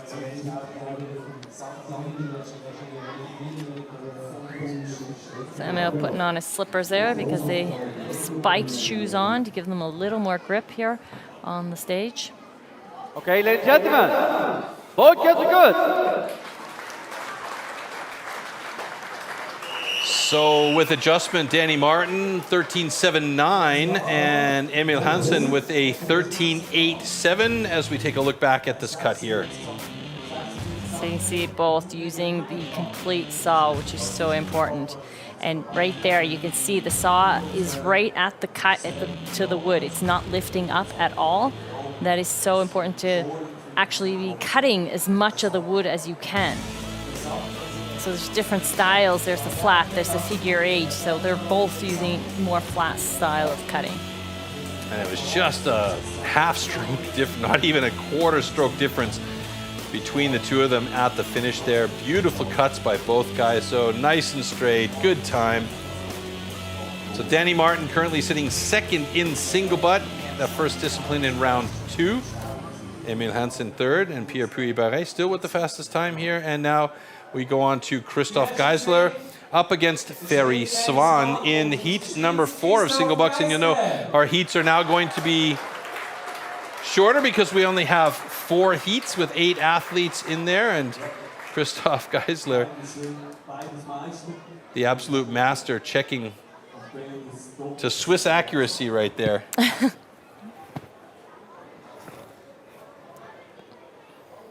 Need a fly swatter in here.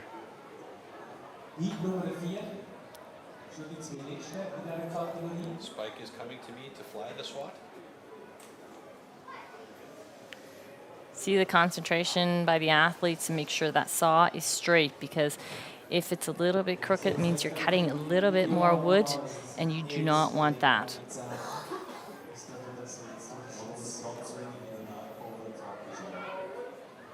There's also that thought that if it's a bit crooked, it could cause the cookie either to break or, which is unusual in this discipline, having a cutout, but anything's possible. Anything is possible. Okay. Athletes ready. Stand to your timber. 3, 2, 1, go! Very nice start by Christoph Geisler, right away with those long strokes. Knuckles to tip. Ferry Swan's got pace though. Look at the absolute speed of that saw. Unbelievable. 13:07 for Ferry Swan. Fastest time of the day for him. And again, Sweden moves to the top of the bunker board here with the single buck. Wow, fantastic. Don't see a time there for... Doch, I do see a time. 15:29 for Christoph Geisler. That's got him in 5th place in single buck at the moment.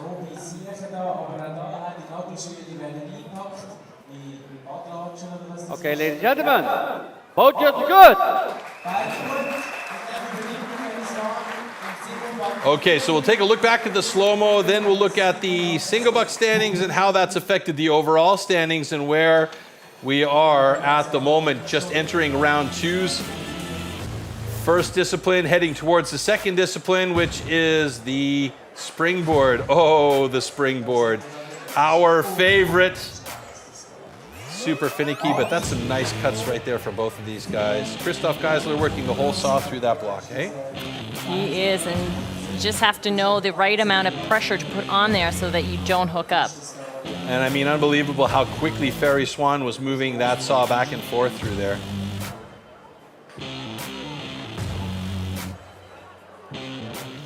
All right, single buck standings. There we go. Ferry Swan on top. Pierre Puy-Barré just in 2nd place. Danny Martin in 3rd place. Emil Hansen in 4th. Christoph Geisler, then Delpine, then Gnedinger, then Drozdek. So a very nice showing. And Delpine, the only man with a personal best thus far in the competition. And in our overall standings, that means Ferry Swan moves to the top of the leaderboard, or rather holds on to the top of the leaderboard and extends his lead with 45 points. Danny Martin now in 2nd place, pushing Puy-Barré down into 3rd, and Emil Hansen in 4th. And Danny Martin, Puy-Barré tied with 38 points. Emil Hansen, Christoph Geisler tied with 36 points. Drozdek and Delpine tied with 25 points. And Gnedinger, they're in 8th position with 21 points. One quick look at the nation standings now after we get a view of our beautiful audience here. And again, it's still Team Scandinavia at the top with the points of 16.25. France has moved back up into the mix, though. 10 points for them. Poland, Germany with 9.25 points. Italy and Switzerland with 6.75 and 6.50 respectively. And now we are joined in studio with none other than our global sports director, Spike Milton. And we wanted to have Spike come in and join us today to talk a little bit about this Nations Cup and the concept behind instituting the Nations Cup, first of all, and what we're seeing with the Nations Cup and how that's affected timber sports in general. Okay, Troy. Well, you know, it's a magnificent competition, as you can see. The whole concept of the competition is to involve the pros and the rookies together. Get a real good bond, take them under their wing and really push them forward. And as you can see with this competition, as it's evolving today, you can see the true dedication Team Scandinavia's got here. You know, they've put a lot of work in. It's probably the youngest team out there. They've even got a new guy as part of Scandinavia from Finland represented Denmark. I mean, it's just a great, great competition. Poland was dominant last year. They're not as strong looking this year, but we still have some competition to go. But as you said, Scandinavia is really coming on strong with 3 Swedes in the mix here that are really doing some damage. Want to tech, because you're also deeply involved with the rookies that are here and the rookies at the Rookie Academy. Talk a little bit about the Rookie World Championship, first of all, before we go to the Academy. Well, the Rookie World Championship, as you can see, and what's being demonstrated is the bond that these guys have got together. That's really key element to all this competition and how it is developing. They all work together, they train together, and they just communicate with each other. And that really is so important. Yeah, and I mean, we've seen a couple of rookies move from the Rookie Academy this year and actually jump into the pros with Marcel Steinkemper and Olli Reinhardt, who have both shown absolute talent. That's the kind of thing that we want to see with these rookies, isn't it? 200%, Troy. I mean, the domination of these young guys, I spoke about it last year, and, you know, I warned the pros what was coming, and now I'm just elated, delighted, and of course, the women are next. Absolutely. Now, we're looking forward to a fantastic World Championship that's coming up very soon. We're going to look really quickly at the teaser for this World Championship, and then we'll come back to you and talk a little bit about that event, because the World Championship is coming up at the end of October on the 28th and 29th. Let's have a quick peek at what we can expect.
Nothing quite like the atmosphere of a World Championships for the team and the individual competition. I get goosebumps thinking about it. The best atmosphere we've had just before the pandemic was in the Czech Republic. Do you think we can expect that again at the Partille Arena in Gothenburg? Because everything's open up, people will be super excited to be back in and check this event out live. You got it right on the head there, Troy, that's for sure. People have really missed TIMBERSPORTS, and now we have an opportunity. We have a great venue. And like I say, Sweden, wow. I can remember being part of the early training of the trainers in Sweden, and they've really embraced it. They've taken it forward, and they've got such a huge following there. And Hans-Ove Hansen, what a great job he's doing with the local team. The bond that they've got and the following, Sweden will make everybody welcome. And what a beautiful country. What a lovely venue. It's going to be awesome. It's going to be fantastic. It's also the first time that we're having a World Championship in Sweden. So looking for that, forward to that. And now we've got Float, who is with Marcel Steinkemper right now. We'll head over to him and hear what's going on stage, getting ready for our next discipline, the Springboard. So I've grabbed myself Marcel Steinkemper. While things are getting wild here on stage, there's a lot of sawdust, also ganz viel Sägespäne hier. Die Vorbereitungen für das Springboard sind voll im Gange. Kannst du uns ein bisschen erklären, was hier genau aufgebaut wird und worauf vor allem das Team, das ja hier wie ein Formel-1-Team arbeitet, worauf das achten muss? Ja, also die Loks werden gerade alle aufgestellt, dass hier alles bereitsteht für die Sportler. Die bereiten jetzt ihre Pockets vor, wo sie die Taschen für die Springboards nachher schlagen werden. Die Blöcke werden oben abgeschnitten, die Loks werden oben abgeschnitten, dass die Blöcke gerade draufstehen und die richtige Höhe passt. Und ja, das geht alles in Windeseile hier und ja. It is actually like watching a Formula One team. We've got the big logs that are being put into size, cut in size. The athletes are putting themselves, marking the positions where they want to put the springboards in. So there's a lot to do, and it all happens in a very short amount of time. Da hat sich einiges getan in den letzten Jahren, oder?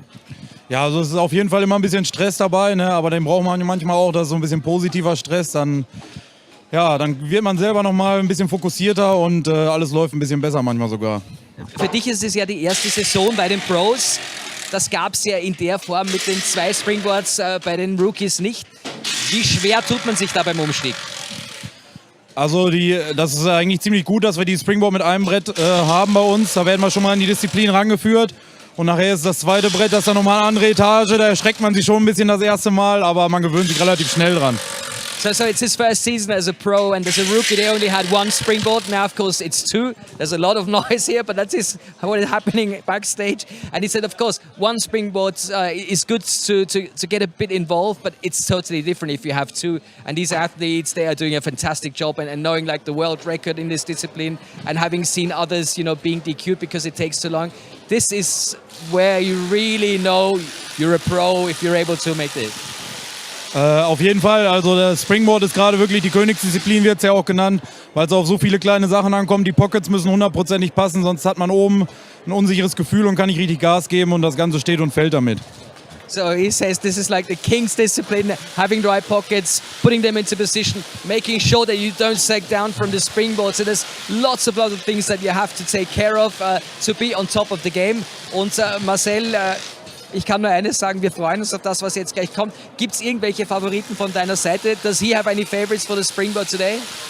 Also es sind natürlich viele starke Sportler. Ich glaube, Ferry Swan ist ganz vorne mit dabei. Christoph Geisler ist auch nie zu unterschätzen am Springboard und ich drücke natürlich Danny die Daumen.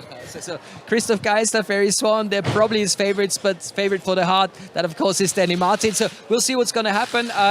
Thanks very much for taking your time. Vielen Dank, dass du dir schnell Zeit genommen hast. That was it from backstage. I'll be back later, but it's getting so loud and I think a little dangerous for us. So back to Yolanda and Troy. Thanks, Floaty. So we are here back in the studio getting ready. You can see the action is furious on stage, but all of this action doesn't happen without our partners. And one of the main partners for our STIHL TIMBERSPORTS this season and last was Ford. Let's get a little preview of what we can expect from Ford in the next little while.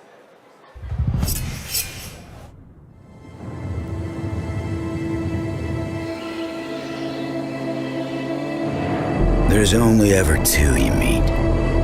One who keeps things nice and neat. Silence is their quiet treat. And under every rug they sweep, steering clear of conflict's heat. Then there is a different beast, marching to a savage beat.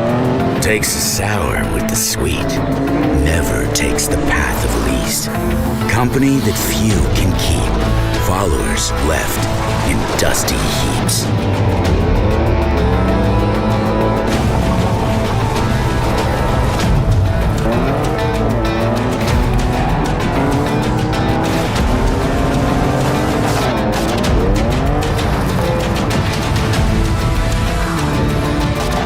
Wide awake among the sheep, unafraid to bare their teeth. They take the old way and break it, beat it. These ones leave the rules in pieces. The next generation Ford Ranger Raptor, coming soon.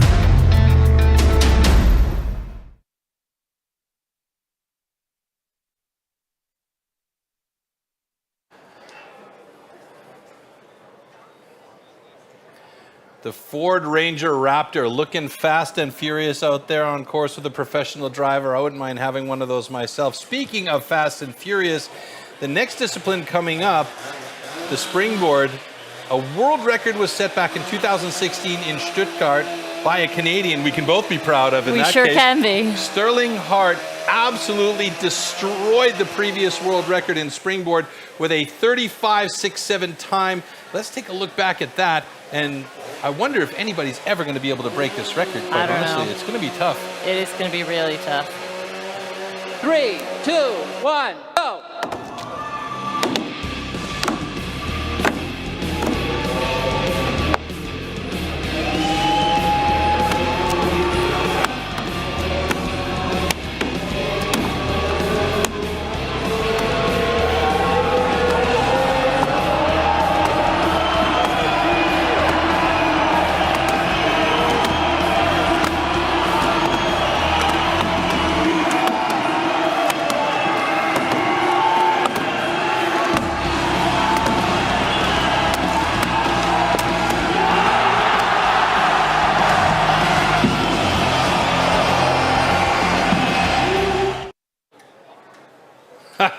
I was there for that. You were there for I that. was there for that. It gives me goosebumps every time I see it. It was absolutely incredible performance. And I mean, so many things had to work exactly right for Sterling in that moment. 4-hit pocket, board in, 4-hit pocket at the top.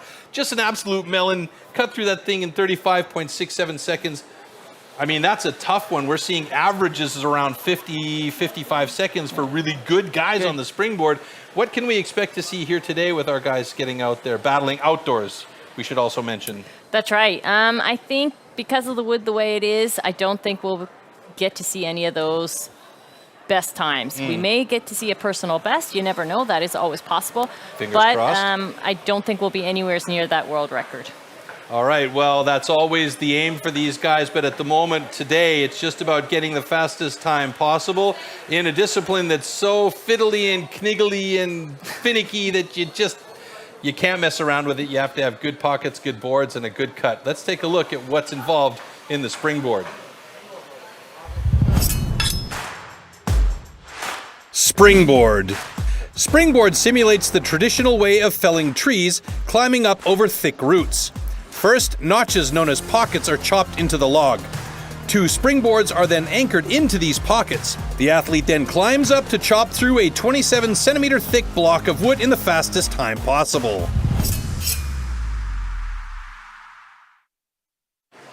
So the key here is those pockets. Don't waste a ton of time on the pockets. 4 hits is basically a perfect pocket. I do. I think that we actually noticed that Sterling on that first pocket in 2016 had 3 hits and was up onto the board for the second pocket, which was 4 hits. 1, 2, 3, 4. But I mean, it's going to be tough. A lot of the guys struggle sometimes with the pockets and setting the pockets and making sure the board is right. And that's where a lot of the time is lost for these gentlemen, isn't it? That's right. That's where all the nerves are going to get you as well. It's that first pocket. If it's not on point, 4 hit, 6 hit, as soon as it gets past that, the nerves get you. Yeah, and let's not forget, you want to have that board absolutely secure, because when you're 2 meters in the air, standing there hitting a block with a razor-sharp instrument, you definitely don't want that thing falling out. And we have seen that happen in past on the first board, luckily, so nobody was injured, but it's always a possibility. So here's our springboard start list with Gnedinger going up against Delpine, Drozdek against Pubaré, Martin against Hansen, and Geisler against Ferry Swan.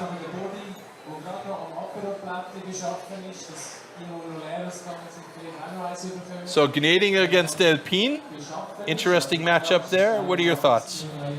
I'm always not to comment on that. No comment from the other half of the Gnedinger team. That's right. All right, but these guys both looking like they're going to be pretty solid. Christoph Geisler, Pierman Gnedinger with a... my board's wrong. Just looking at some of the springboards time here. 1:13.16 for Pierman Gnedinger. Michael Delpine looking at, let's check his time here. 109. 109. Thank you for that save. 109.39 at the Italian Pro Championship this year. So again, we talk about the tail of the tape, how Michael Delpine has a slight advantage, but anything can happen out there. And now we're updated on our boards here. Thanks for that, guys. All right. And we're going to head over to Floaty right now. So I've got the Swiss legend Oliver Reinhardt standing next to me. Springboard, that's a very special discipline. You were really fast yesterday, but still a DQ. Why? Yeah, Springboard and me, we have a bit of a love-hate relationship. I unfortunately didn't know exactly about the rules, and then I did a top hit first instead of a bottom hit, and apparently that's against the rules. Got DQ'd there. Was a bit sad about it, but that's what it is. I'll get back stronger next time. Yeah, and for us it's great because now I've got you standing next to me instead of you competing on stage, and of course we want you to be our commentary for this discipline, knowing that you're fast but not knowing all the rules yet. So maybe together we can go through this. It is one of the most difficult disciplines. It is. It combines technique, strength, stability, all the things you need and all the things that are hard. And yeah, definitely look forward to see Pierman go. And how dangerous is it? Because it always feels to me like you're up 2 meters, your axes are sharp as a razor blade. You don't want to fall down, do you? But it does happen. It does happen, but I guess you can feel it when the board starts sagging and you're about to come down. She's still a bit of Makes me feel much more comfortable now. Nah, she's all safe, more or less. Okay, well, we just heard the whistle. We are about to get going here, and of course your Swiss colleague Pirmin hopefully will get a great time. What can we expect? What do you think is possible today? I'd say a bit over a minute. I'd say, yeah, 1:05, something like that. We're going to find out in just a few moments. Both athletes are ready, and then it's over to Oliver. Ready. Stand to your timber. 3, 2, 1, go! All right, Pirmin hitting his first pocket. First 2 hits looking good. See if we can get it forwards. Beauty. Puts the board in. Wonderful. See how the second board goes. Got his axe stuck there a bit. Nice angles there too. And you want to get that hole big enough so that it holds yourself. And Pirmin's pretty big, so he wants to get a big hole. Make sure that he stands right on that second board. Looking good. Maybe finishing out the last little touches. Getting all that gunk out. Looks like he has a good block on the top too. But already had a bit of a splinter off. Beautiful. Yeah. Jeez. What a good hit. Yeah, he needs to keep those good, hard, strong up hits going. I think he's going to make it under a minute. Nice work there, getting himself to the half. And he's surely about to turn, starting with his down hits then. Just hope everybody at home can hear the crowd. Atmosphere is going wild. Gee whiz. He looks pretty good. Yeah, there you go. Can't be 2 more hits away. Wonderful. Doing marvellous job. Beauty. Still not there though, still not there. Fucking last 2 hits. That's it. 2 more, 1, 2, come on. Jeez, and it's hit it harder. Go on, Pirmin. Get it. There we go.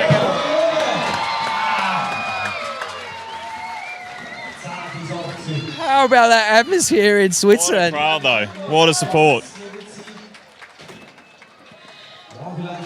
Not bad at all, yeah. Getting his last 2 hits in. Beauty. Still within time. I mean, this, Marcel Steinkemper said before, it's the discipline of the kings because it is so hard. Would you agree with him? Yeah, definitely. You need to know it all. So considering this, I think they've both done a great job, and you were fantastic. Come and join us in the studio more often. Thank you. Thanks. Okay, ladies and gentlemen. Thanks, buddy. Both good to go. And we're back to Yolanda and Troy.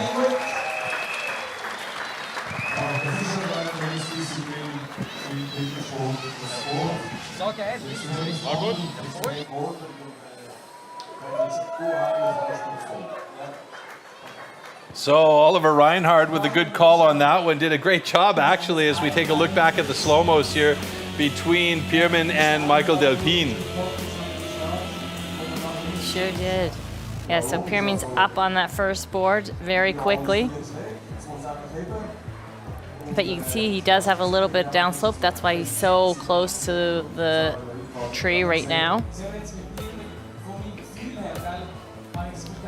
And actually, it was Michael Delpine getting up on that second block actually ahead of Pirmin. I thought Pirmin was up there based on the commentary from Oliver that it was Pirmin up top first, but he did have a good board position. This one looks better today than it did yesterday, actually. It definitely does. And look at Michael Delpine, how that wood is just coming out by the first couple of hits that he did. That whole block seems to be wiggling and waggling a little bit up top there, though. I mean, that would make me nervous standing on the springboard with the whole stand moving like that. Of course, the stands are very, very secure. I mean, they're secured to the floor with mega bolts, and then these big tree stands are jammed into place on that metal stand at the bottom with a massive chain and some dogs as well. So no chance of the thing falling over. But boy, I tell you, that would make me nervous as both these guys block the top off of theirs. Pirmin in 134.52, Michael Delpine in 149.79. And we head to our next heat with Arkadiusz Drozdek and Pierre Puy-Barret. And Puy-Barret, under a minute's time, hopefully he can pull that off today. If he can, he would do well for France to get them some good points. That's right. Arkadiusz Drozdek, little booties for his springboard teeth.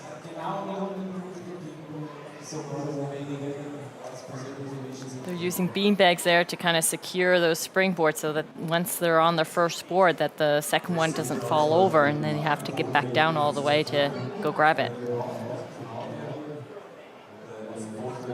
Pierre Puy-Barré mentally fixating on that first pocket. I mean, if you can mentally drive that first pocket home, you can also think about your second pocket in the same way, huh? That's right.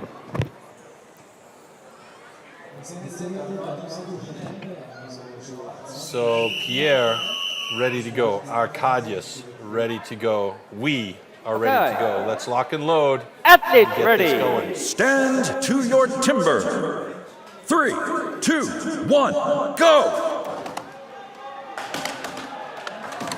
Well, that's a nice pocket.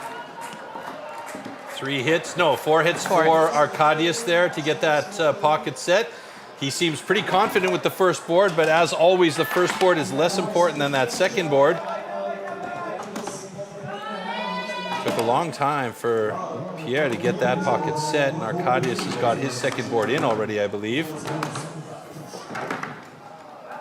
He's just No, getting he's up on just it. stepping up onto it now and starts to work on that top block.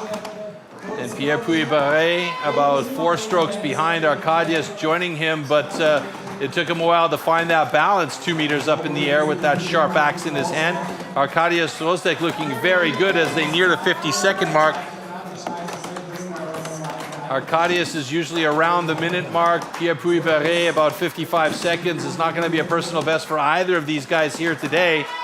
As we see on that total view, both of them looking very good up there, but it's now becoming an issue of their endurance as they're both working the backside of their block. Whose is going to drop first? Looks like it might be Arkadiusz's in 1:13.67, fastest time of the day. And 1:18.05, second fastest time of the day for Pierre Puy-Barré. So for Poland, Arkadiusz Drozdek has 16 points in the bank, but we still do have 2 more heats to go here in the springboard, and those top blocks need to be changed so that our next 4 athletes can come out and battle it out. Okay, ladies and gentlemen, both girls are good.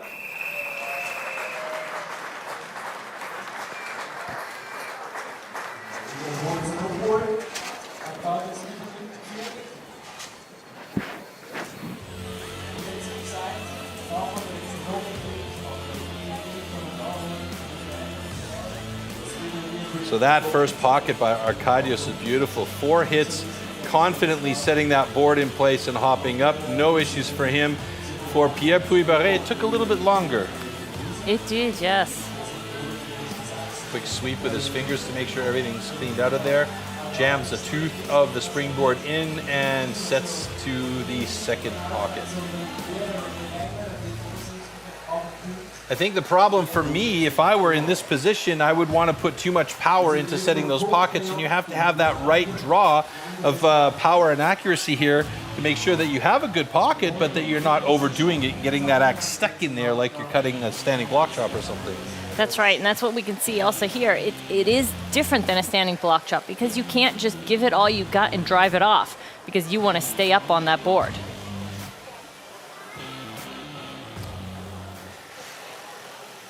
So Arkadiusz Drozdek with the fastest time in the springboard thus far with a 1:13.49. Pierre Puy-Barré just behind him in a 1:18.02. Pierre Gnedinger, third place for the moment with a 1:34.52, and Michael Delpin with a 1:49.79. There you can see the springboard rankings in that mini list right there, and we get an opportunity to enjoy some great atmosphere here. But I'll tell you, the atmosphere can be really wild if you come and join us at a World Championships like we had in 2019 in Prague. Let's check that out, and it's giving me goosebumps thinking about it. It comes down to Mitch Argent and Shane Jordan battling hard on the standing block. Who is it going to be? Is it going to be Australia or New Zealand? Oh my God, how close is this?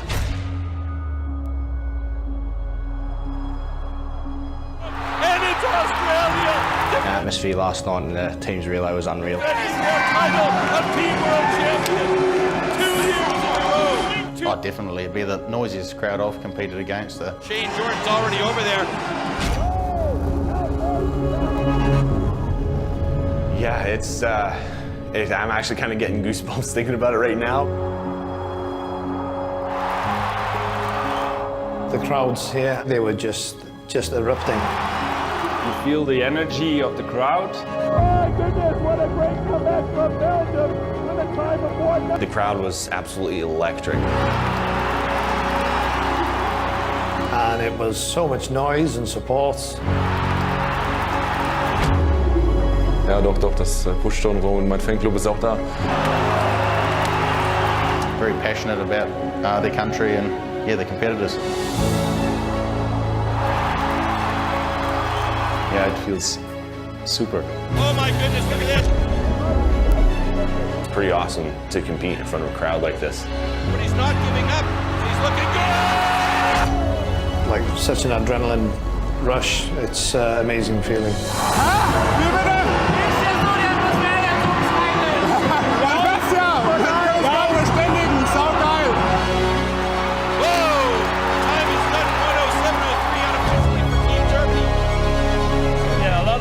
They make a lot of noise, and that's good for our spirit. Is it going to be the Czech Republic? And the crowd goes bananas.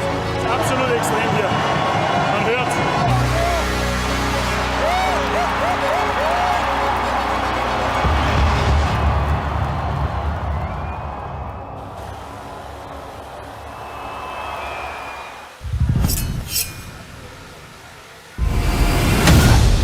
The Liebherr TA230.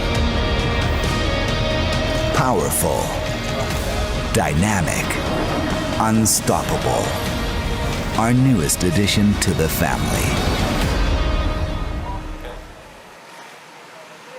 Fantastic, absolutely fantastic vibes at that World Championship in Prague in 2019. And I think we can expect something very similar in the upcoming championships in October on the 28th and 29th.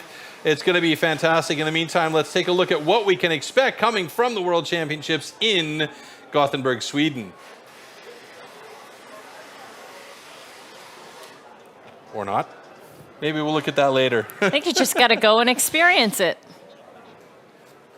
All right, we're going to take a look at that clip anyway, so it's coming at you just a little bit slower than expected. Here we go. A quick teaser of the upcoming championships in Gothenburg, Sweden at the end of October.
So first time for the World Championships in Sweden. It's going to be awesome at the Partille Arena, and we are back on stage now with Marcus Floth, who is with Marcel Steinkemper once again, because Marcel is going to be calling the run of Danny Martin on Springboard. Springboard. That's what we're doing, Springboard.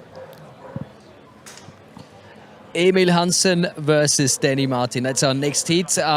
Commentary this time will be from Marcel Steinkemper. What can you tell us about these two competing in this discipline? Oh, Danny is a strong X-Man. If he gets good pockets in, and then he will have a safe stand and will be chopping pretty good, I think. And yeah, Emil is a fast guy. He's maybe you think he's small, but he's a strong man, and but he's very athletic. And I think he's a good springboarder, and we will see what the time brings. What about the crowd here in Switzerland? I mean, we've got perfect weather. Everybody went wild during the last few heats. They seem to be enjoying themselves. yeah, it's a great audience here, great place, a great location here. And yeah, I hope they will be cheering on the athletes now, and we'll have a good heat. Giving them that extra motivation. We're almost off, now we are off. Let's take a look at what's happening. And they're working on the first pockets. Good pocket by Emil. He's getting up now fast. Then he's making sure that he's got a good pocket in.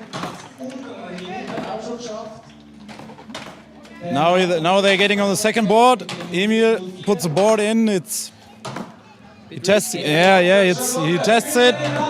Oh, it's going down a bit.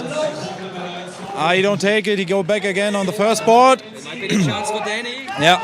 Then he gets up now. Good board. He really likes it when it goes up a little bit, like it goes up now. So he knows he's safe and he can go full power. Emil back on the second board again. Now he can bring. Board is better now for Emil. He can bring more power in now, I think. Danny going strong. Danny is pretty strong. Just 2 more hits, I think. Yeah, now he's turning on the other side and Emil coming back. Wow. That was damn close. You don't often see this from Danny Martin, still standing on that springboard, he's showing us the fist. He must be happy. Yeah, of course. He must be really happy. I think it's a personal best, I'm not sure. He's always trying to get under 1 minute, but it's pretty hard. But he's smiling. I think it was a good heat. Giving us the thumbs up. That was a great heat. Yeah, for Emil too. He need to get back on the first board, but he was fast on the second board again and put up a great performance on the second board. Well, Marcel, it's a great pleasure to have you here for a heat like this, with a crowd like this. I really enjoyed myself and hope to see you back soon. Thank you very much. Thank you. Wow, what a heat that was. Unreal. Unbelievable. Let's take a look back at the slow-mo here. So Emil had, I think that was a 4-hit pocket for Emil.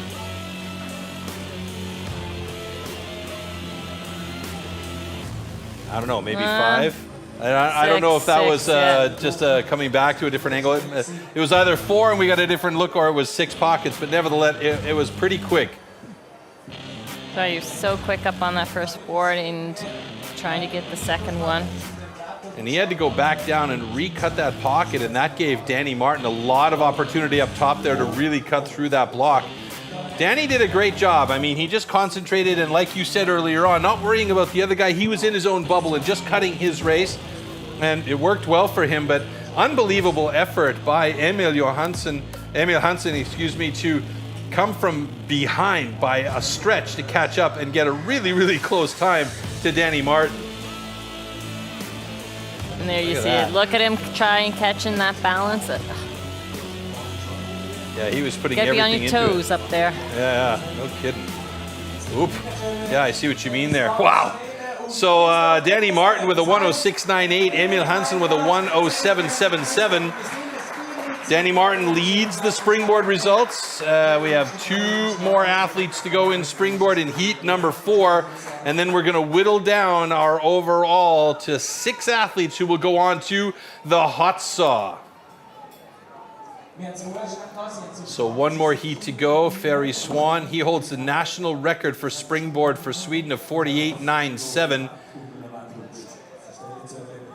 Christoph Geisler, I mean, he's also probably got the national record for Switzerland. No, he doesn't. That's the only record he does not have for Switzerland. Really? Who's got the Swiss national record? That is Thomas Gerber. Oh, I am informed. Thomas Gerber with the Swiss national record, but maybe he'll get it today. Come on, who knows? Who knows? The way he's performing today, I wouldn't put it past him, quite honestly. Christoph Geisler up against Ferry Swan in this last heat before we make an elimination of 2 athletes and move on to our final discipline of the hot saw. Looking forward to seeing how this one pans out with these 2 guys.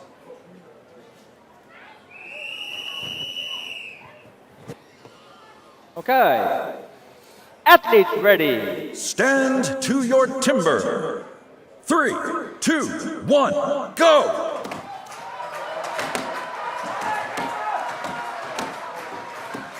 Christoph Geisler with a 4-hit pocket. Ferry Swan, maybe 5. I don't know. I didn't see the last couple of hits.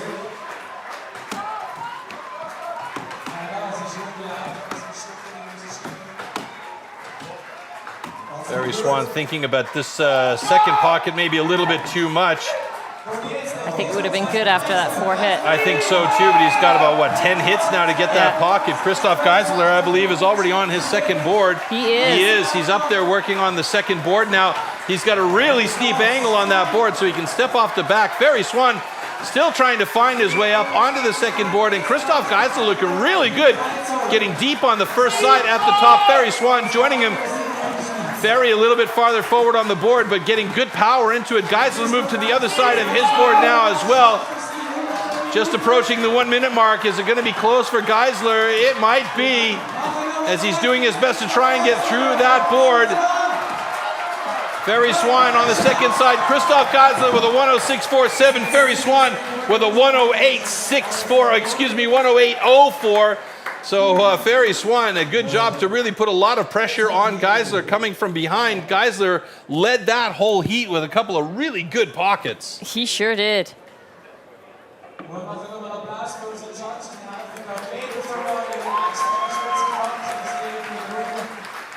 Look at that first board from Ferry Swan sagging drastically. Great job by Christoph Geisler. And look at what's happened here with his time being official now, 106.29. Christoph Geisler is now your leader in Springboard. Danny Martin holds on to second place with a 106.98. How close is that? 69 hundredths of a second. Let's take a look back here. So look at these pockets. That is what you want. Literally, that 4-hit, up, no cleaning out needing to be done, board in, and up you go.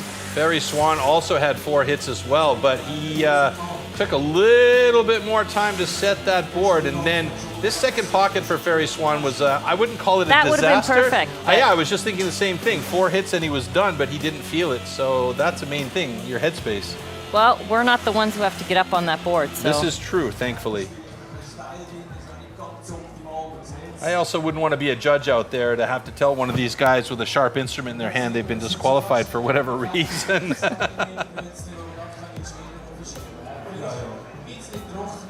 And there you can see Christoph Geisler getting the wiggle and dropping the block.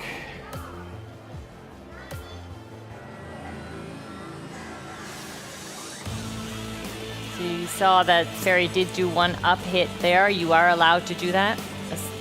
The block just has to be chopped off from both sides. All right, so Springboard rankings, our final discipline in round 2. We're going to eliminate a few guys, 2 guys in fact. Geisler, Martin, Hansen, Swan, Drozdek, Puybare, Gnedinger, and Delpine. After the Springboard results, we'll take a look at the overall results. And unfortunately, 2 athletes will be eliminated. So here are the overall standings now. Ferry Swan, 55 points, just ahead of Danny Martin, who's moved up into second place, tied with Christoph Geisler in third, Emil Hansen in fourth, Pierre Puybare and Arkadiusz Drozdek rounding out the top 6. Michael Delpine and Pierman Gnedinger will be eliminated as the last 2 athletes in the rankings here. So we'll move on with 6 athletes to the final discipline of the day, and that is our hot saw. So, 2 rounds are done and dusted. In the first round, we had 3 disciplines, eliminated 4 athletes, moved on to the second round, 2 disciplines, eliminated 2 athletes, and here we see the Nations Cup rankings. Not much change in the points there. Scandinavia still up top with 16.25 points. Poland now moved into second place, 9.25, tied with Germany in third. France has pumped down into fourth place with an 8.75. Switzerland and Italy bringing up the last 2 spots in 7.75 and a 6.75. But there is one more discipline where a lot of points can be gained here. Right. It's 18 points up for grabs in the hot saw with 6 athletes left to compete in the hot saw. And as we've seen in the past so many times, the hot saw can really damage your confidence if it doesn't work right. Oh, yes. The saw doesn't start, the chain comes off, you cut out, you have to cut again. I guess the key at this point would be to have 3 clean cookies on the deck and maybe a bit of a slower time. Do you agree? I definitely agree. Yeah. All right, so these guys are going to be looking to get these saws rolling clean with 3 good cookies on the deck. Danny Martin is always very, very strong in this discipline. Ferry Swan's come from behind in this discipline on many occasions. Isn't really a big fan of the saw disciplines, but he has become a very adept sawyer with the hot saw in hand because it is the maker or breaker discipline.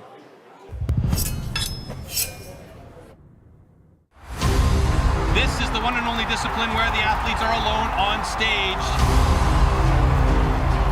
Yeah, probably the most important event, but yeah, also the most frustrating. These saws are so incredibly powerful and dangerous. Usually the hot saw is the slider. Timber. Hot saw, hot saw. Like I can't describe to you when we're out there under pressure. Saw starts well, first disc looks solid, cut is good. You know, you're always ending the competition on a hot saw, so you know where you're going to be at when you finish. So you're either at a real big high or just is what it is. Nice clean cuts, easy, relaxed. Der Hot Saw ist für mich die geilste Disziplin der Welt. 5, 6, 8, Robert Ebner, 3 on the deck. Hot saw is a love-hate for me. I honestly don't get that much enjoyment out of it. I'm not a motorhead. I swallow my pills and eat it. Once the competition comes, anything can happen. Oh no, a false start by Sterling Hart. What a disaster. Yeah, it was a disappointment for me. Happens though, it's part of competing. I saw there's 3 good discs there, but then let that nose come right up underneath the crossover line. Fortunately, a disqualification. It all relies on the hot saw. Oh no. Irgendwie soll es einfach nicht sein. Und dann springt die Hot Saw nicht an, wieder mal. Oh man, that is a bummer for Robert Ebner. What are you taking away from this event? Oh, probably last place. I don't know, headache. Yeah, shit hot saw. What else do you want? If you have bad luck or if you did wrong, it's part, just your experience. Oh my goodness, what an absolute disaster, the chain came off. I was not disappointed because everybody see that I can be with the guys in front. It's a bit of a disaster, so it was just operator error, and I didn't perform as well as I would have liked to. Nice safe cut. Oh no! Oh no! Never prepared for that situation, but luckily it started and I got 3 wheels and now I'm the world champion. Yeah, it's the make or break event, you know. I think you love and you hate it. Das ist eigentlich immer ein geiles Ding. Ich schneide immer sehr sicher. Oh, great start for both of these guys. Look at how quick it's going for Robert Ebner. Oh my God, Robert Ebner, he's got a world record. Holy smokes, folks. Ich wollte das Ding heimbringen, ich wollte Weltrekord schneiden und ich danke meiner Familie zu Hause und alle, die mich unterstützt haben. Just try to make 3 good cuts and no disqualification. The hot saw is where it's all one, so that's the best event.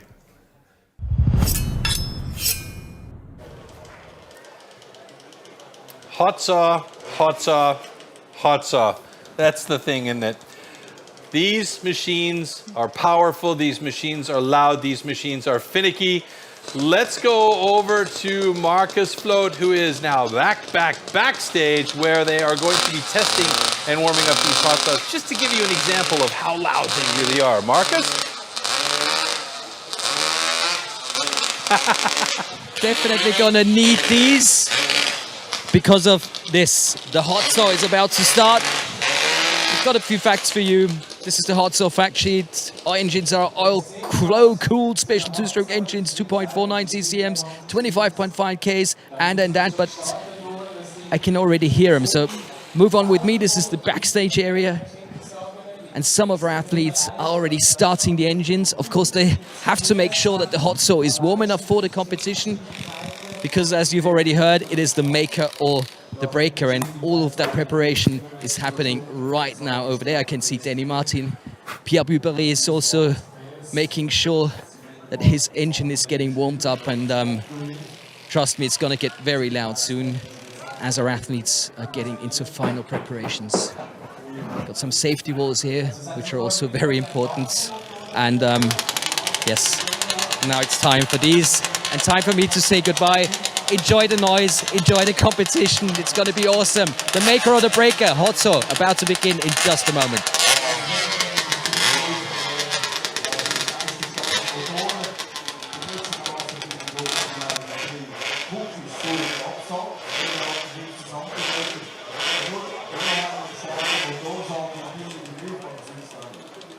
Well, there you see Pierre Puy-Barré warming up his saw. Christoph Geisler waiting on the sidelines to get his saw in position and warm it up. It has to be warmed up between these two glass sheets because so many things can happen. Chain can fly off, parts can be thrown away from it. So safety-wise, it has to be done between these two glass partitions.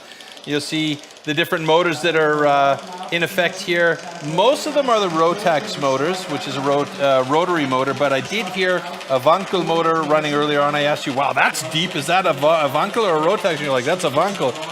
I gotta be honest, I love the sound of that deep throaty growl from the Wankel motor. I do too, and you'll be able to pick it out right away. Immediately. So as Floaty said, these machines are beasts, 35 kilos heavy in most cases, and yeah, these guys getting their saws warmed up quickly. Before we get going on stage here, Christoph Geisler with his quick warm-up run. Arkadiusz Drozdek, Pierre Puy-Barré will be in heat number 1. Emil Hansen, Christoph Geisler in heat number 2. Danny Martin, who's always very, very good in this discipline, will be in heat number 3 with Ferry Swan. Interesting to note that the only nation with 2 athletes still in the mix is Sweden, and Sweden also leading in the overall standings at the moment with 55 points as we head into the hot sauce. So it's going to be a very difficult task for the other athletes to catch up to Sweden. There I told you it was going to be loud. Make sure to wear your earplugs.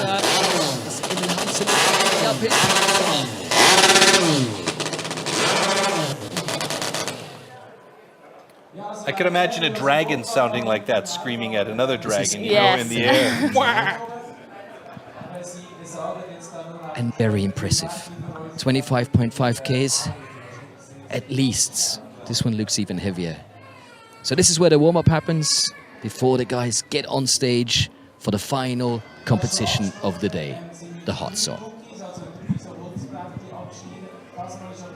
All right, so as you saw, Floaty was right there with the warm-up and the noise with his earplugs in. Luckily, we're in our little studio, kind of protected from that noise, but even in here, it is incredibly loud. These machines are so loud, so heavy, so powerful, it's unbelievable, and it is the maker or breaker. Let's check out the tool and discipline here for our hot saw.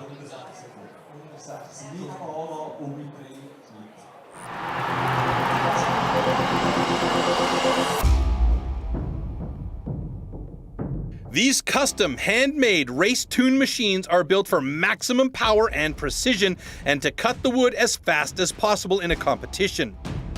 They are built with a 60 to 80 horsepower single-cylinder 2-stroke engine, often taken from a snowmobile or high-powered motorbike. The hot saw can weigh up to 30 kilograms and its chain rotates at over 250 kilometers an hour. The cost of a competition hot saw used in STIHL TIMBERSPORTS is upward of 6,000 euros.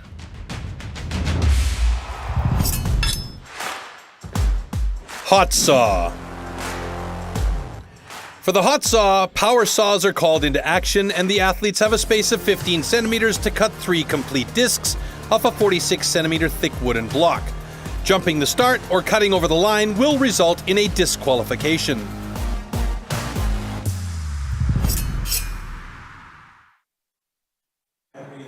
So 2 more hot saws to be warmed up before we get into our competition. Before that, let's take one last look at what we can expect from Sweden at Gothenburg and our World Championships, where we'll also have hot saws in action.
I can't wait for the World Championships in Gothenburg. It's going to be so awesome, and we're going to see Emil Hansen there representing Sweden. In the meantime, hot saw here today at the European Nations Pro Cup 2022. Arkadiusz Drozdek will be going up against Pierre-Puy Barret in Heat 1. Emil Hansen, who I just mentioned, going to be in Heat number 2 with Christoph Geisler and Danny Martin, always solid on the hot saw. In Heat number 3 with Ferry Swan, and I've just hit puberty again, time to change. So, hot saw is up, and it looks like we might have our first athletes on deck any second now as the last hot saws are getting warmed up in behind the stage where Marcus was earlier on. Check out that season's best record, 4.62, and a world record, 4.62. So that is a time to beat at the moment. In our first heat, Arkadiusz Drozdek going up against Pierre-Puy Barret. A couple of guys with plenty of experience with these instruments in hand. There you can see Arkadiusz, personal best of 7.80. A lot of running back and forth going on here. There's a bit of a marathon happening backstage as Arkadiusz is racing to get something. I'm not sure what, but it gives Pierre-Puy Barret time to mark his guidelines on that block and get himself set up. So what will happen is the saws were heated up and warmed up backstage. They will have another opportunity to start the saws here on stage to get them warmed up one last time before a cold start. Now, cold start is a bit of a dumb way of calling it, right? Because the saws are warmed up. But what that means is they have to turn the saw off, prep everything, rewrap the starter cord, and then on go, they have to start the saw from scratch, more or less. That's right. Yeah. Okay, gentlemen, warm up your saw. So a couple of, I'm not sure these guys, I don't think these are their saws. I think these are saws on loan from BJ Events. I'm not 100% sure because they're pretty much exactly the same saw. That could be. Because I saw there's a whole table full of saws down there, and I'm not sure if that's just because the athletes put them down there to have them serviced or checked. 30 seconds. So no, if an athlete does not have his own, he's allowed to borrow one for this event. All right, so that means you could borrow one from another athlete or from a supplier like BJ Events. That's for right. instance, if they have some, it seems like they do have quite a selection. If you're here live, that's an opportunity for you to check out the different pieces of equipment that are being serviced for these athletes, including the hot saws and the stock saws. Athletes ready. Stand to Don't your blink, timber. folks. Don't blink. 3, 2, 1, go!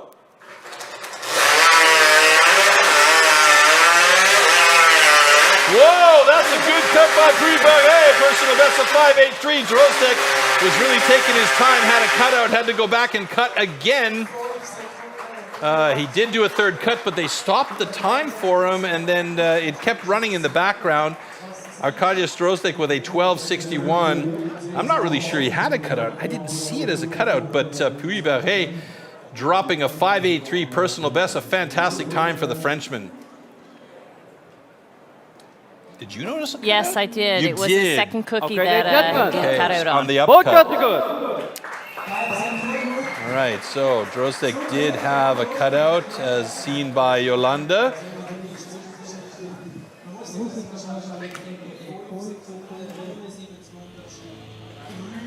Let's watch this here. Pay attention here on the left-hand side of your screen. Both very quick, so that was, there you go on the up. There yeah. it is.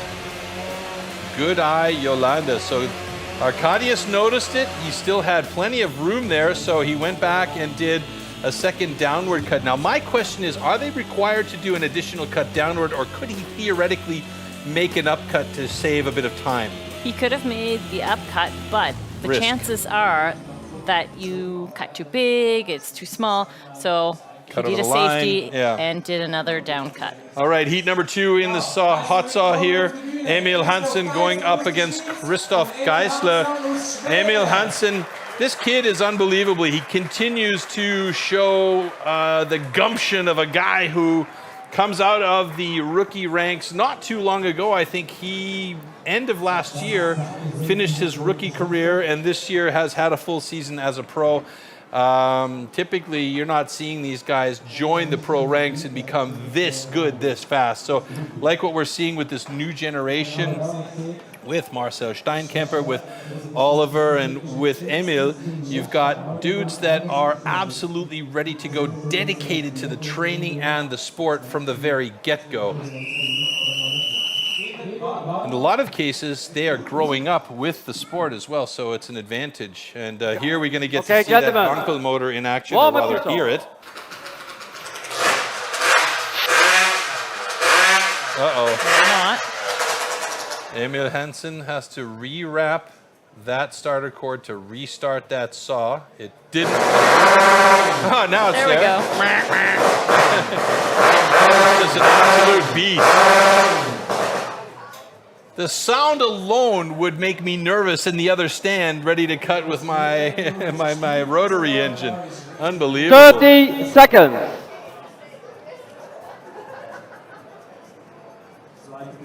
And again, these guys wearing the spiked shoes. Oh no, I didn't get to see Christoph Geisler's golf shoes. We'll have to see, maybe. Ah, there they are. There they are. Ah, there they are. The snazzy shoes. The snazzy shoes. Fantastic. Interesting choice. Old school Vegas golf shoes. Maybe they're lucky.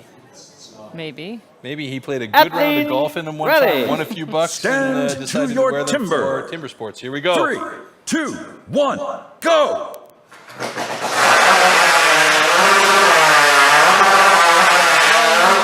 Cut out by Emil Hansen. He's going to go back and cut another one. Christoph Geisler with a 5.56 personal best. Emil Hansen anyway with a 6.45 after the cutout, went back and cut another cookie. Does he have a cut over the line is the question, though. And that could be the difference maker. Christoph Geisler with a fantastic time, and so far that's 2 personal bests by a couple of legends.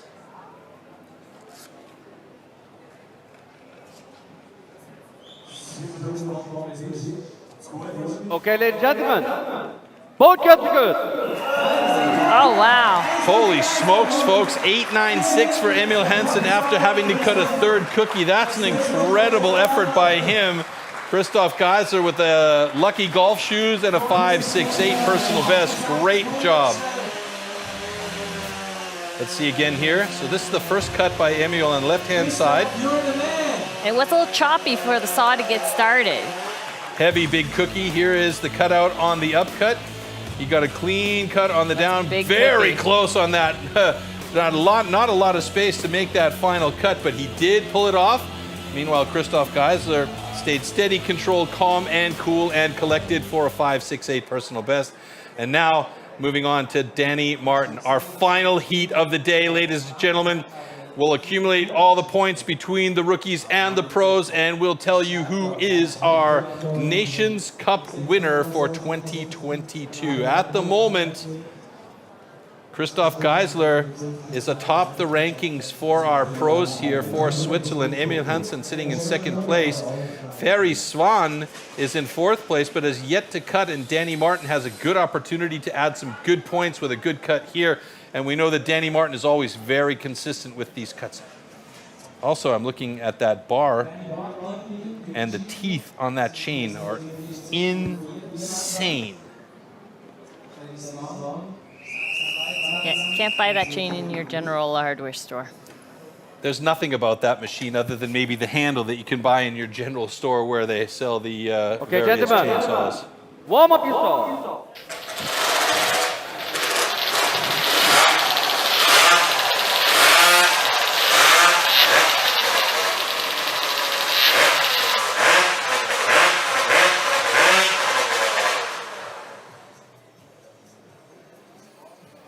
So far, so good for both of these guys. No dead starts on the warm-ups. Danny Martin knows that machine inside and out. He's been using it for a couple of years now. I think he's got a couple of them, but that's his favorite. I think he's got a couple. I'm not 100% sure, but I have a feeling he has 2. Bet you he won't tell you if you ask him. Probably not, but I'm going to ask Pierman how many axes you have.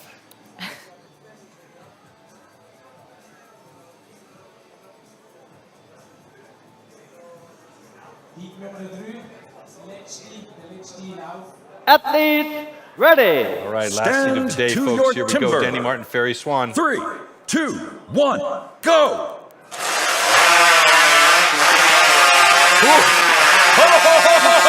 Oh my! 4.92 for Danny Martin. That is a personal best right there. Just checking the hot saw. 4.62 is the world record from the United States.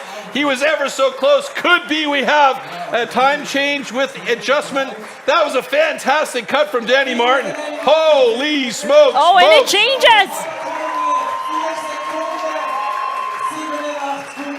Danny Martin gets a 4.87. Ferry Swan with a 5.83. That's 4 personal bests in hot saw today. And how close did he get to the world record? Oh my God. This is when all that training pays off. Both cuts are good.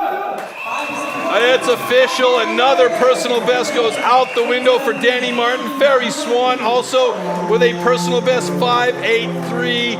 Fantastic effort. What a way to finish the day here today. Oh, wow. Let's look back at that slow-mo. These guys were tied up here. Look at this. That's not even slow-mo right there. It's so quick. That first cut, both of them were dead even. Barely any downswing by either of them on the second cut. Ferry Swan struggled a little bit on his third cut, but Danny Martin, like I said, super consistent with that saw in hand. So good with it. Fantastic cut by Danny Martin. Look how excited he is. Another personal best, and Ferry Swan the same thing. He's jumping up and down like a frog on fire after that cut. What a great job. Congratulations for personal best for Danny Martin, Christoph Geisler, Pierre Puy-Barré and Ferry Swan. And now Marcus Floth is with Danny Martin in a new immer PB. auf der Suche nach der persönlichen Bestzeit. Es ist geglückt. How about that? Ja, phänomenal. Ich kann es kaum glauben. Es war genau die gleiche Zeit, wie Robert letztes Jahr den Weltrekord geschnitten hat. Also der Pappel-Weltrekord, man muss es einfach so sagen. Ich bin überglücklich. Ja, weiß nicht mehr, was ich sagen soll. Ich denke, man hat gesehen, was in mir war und was ich rausgelassen habe. Absolut. He's a little lost for words. This is the time he was trying to achieve, especially with this kind of wood. And yeah, he's just happy, as you can see. Ich möchte gerne jemanden danken, den Stefan Grübelbauer in Österreich, der bei Rotax arbeitet, der mir sehr geholfen hat. Der Chef, der mir die Ketten gemacht hat. Und Basting für das Schärfgerät, um die Kette noch schneller zu machen. Einfach nur geil. So it's many people that need to work together to make this possible, but you're the athlete that just did it. Congratulations. Danke.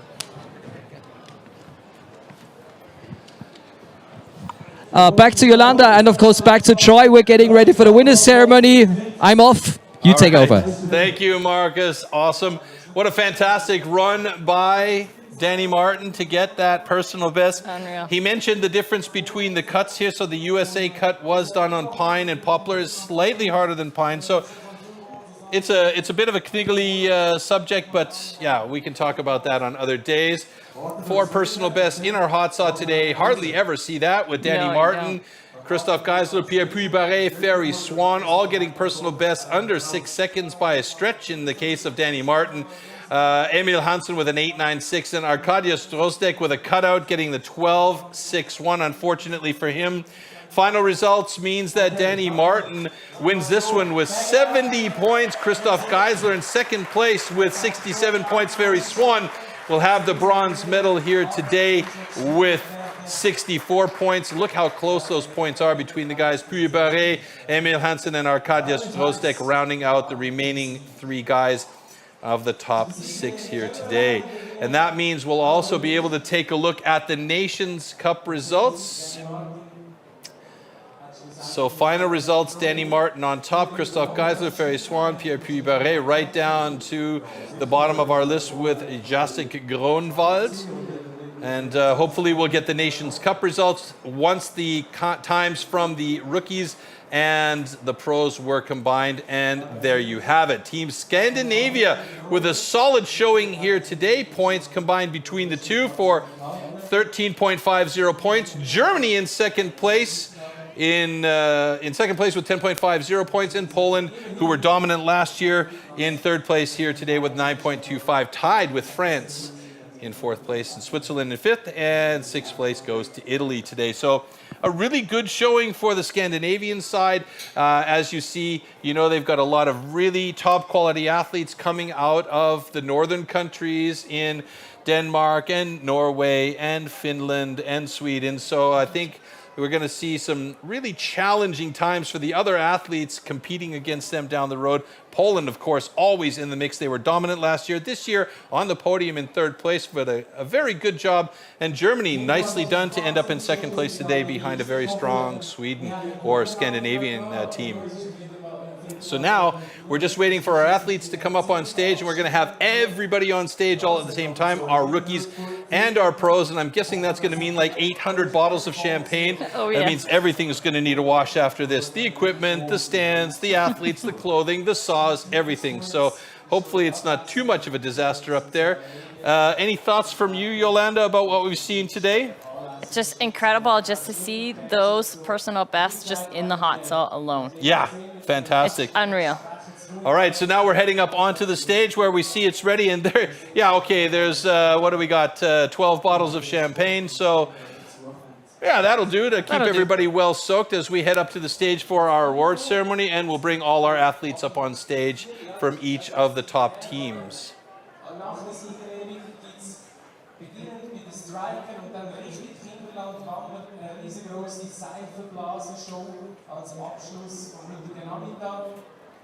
All right, just waiting for the final preparations. It looks like everything's good to go up there. I see Eric Rettemoser coming on stage to guide our athletes and crew into place.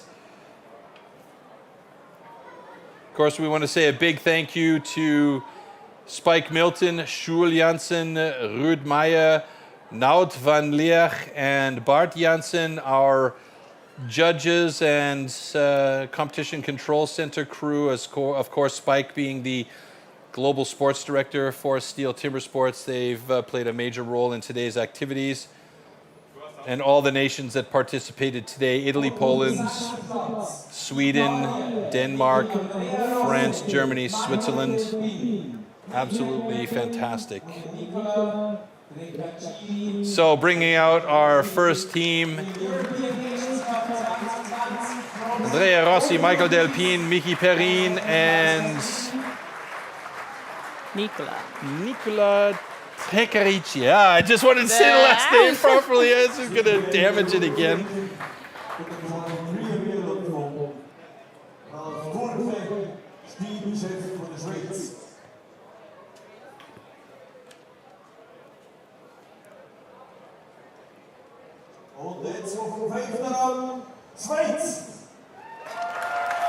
Next up, Team Switzerland coming up with Pierman Gnedinger, Christoph Geisler, Sean Oesch, and Niels Rölli.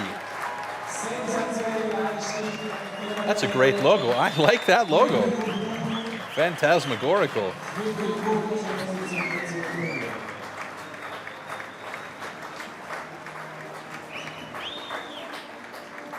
Tons of applause from the audience for the Swiss team, of course, as the home team. Next up, we're going to have France.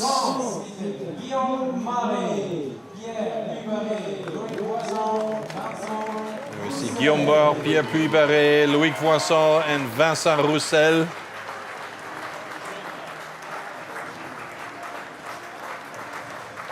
And as you see, with the European Nations Cup, we have 2 pros and 2 rookies competing for overall points.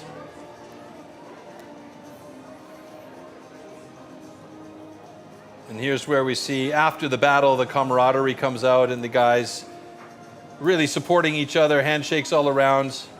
And I mean, you've experienced this yourself, especially among the ranks of the women. That support is so necessary in a 3-percenter sport where, you need as much help as you can in all aspects to get better. It is, and you're a giant family out there. Yep. Jacek Groenwald, Arkadia Stroosdek, Szymon Groenwald, and Mikołaj Groenwald. This is a family affair in a big way here. It sure is. with Uncle Drostek being the fourth man out, but 2 pros, 2 rookies, and Szymon Groenwald, I don't think it's going to be too long before he's going to be destroying the rookie ranks and has to go into the pros. So that is 3rd place overall in the Nations Cup.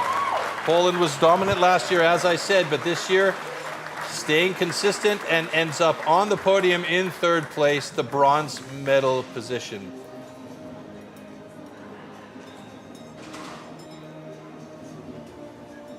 Ah, the trophy's a cowbell. Ha, cool. Loving that.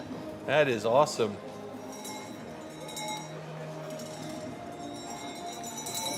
Bet you none of them have one of those at home. If I did, my son would be running around the house ringing it all day long just to make us go bananas. All right, Team Germany in the silver medal position, and that is a fantastic result for them. Danny Martin, Marcel Steinkemper are 2 pros, and Steinkemper only just joining the pro ranks this year. Denny Vielwert and Tim Anthofer are 2 rookies, and as I mentioned, Denny Vielwert will for sure be joining the ranks of the pros very, very soon. He is a quality athlete.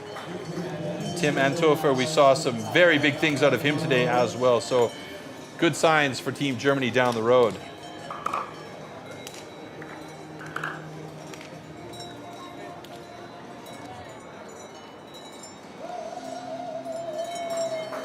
Great effort by Team Germany to take the silver medal here today at the European Nations Cup 2022.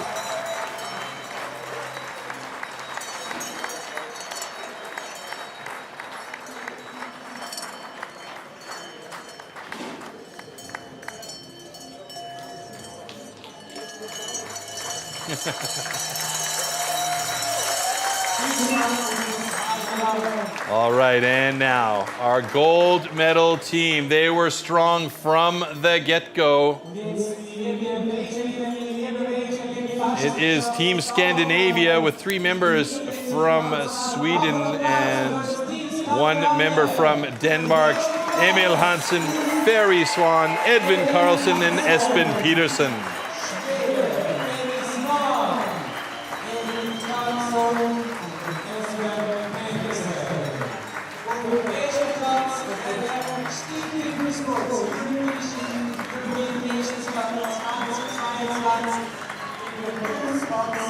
So I have a feeling that 12 bottles of champagne on stage is going to be more than enough to have a good soak as our Scandinavian team steps up onto the top deck, the middle position, the gold medal position, and that is a great result for them.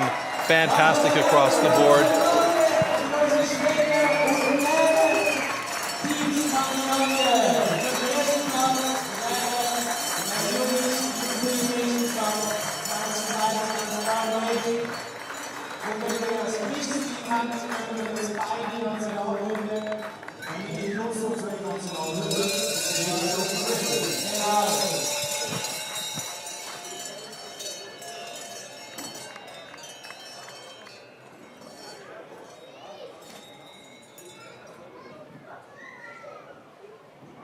Oh, jumping the gun a bit on the champagne shower. We're going to hear the Scandinavian national, or the national anthems for Sweden and Denmark first.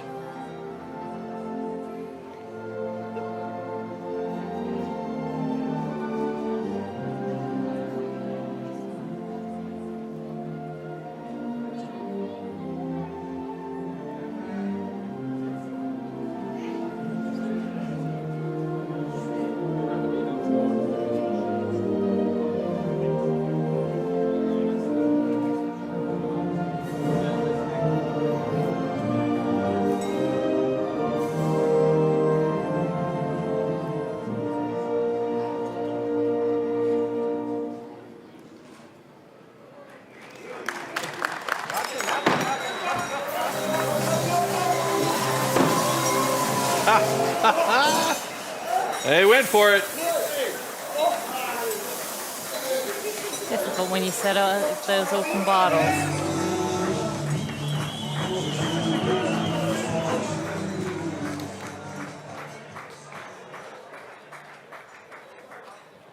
Ja, wir bedanken uns noch ganz herzlich für die Team. Eliminations Cup. Setting up for a winner interview. Who are we going to do it with? With one person or all four? Alles klar. So there you see Team Scandinavia, 3 members of the team from Sweden and 1 from Denmark. Proud to represent the northern countries. And I have a feeling that Team Sweden is going to be hard to beat at the Team World Championships when we move over to Sweden with their home crowd advantage and the way that they cut so well today. There's going to be a tough one, but let's not forget we have Australia and New Zealand in the mix who have traditionally been just trading it back and forth between them over the last few years. Right now, Marcus is on stage with our winners. We're going to hear from them.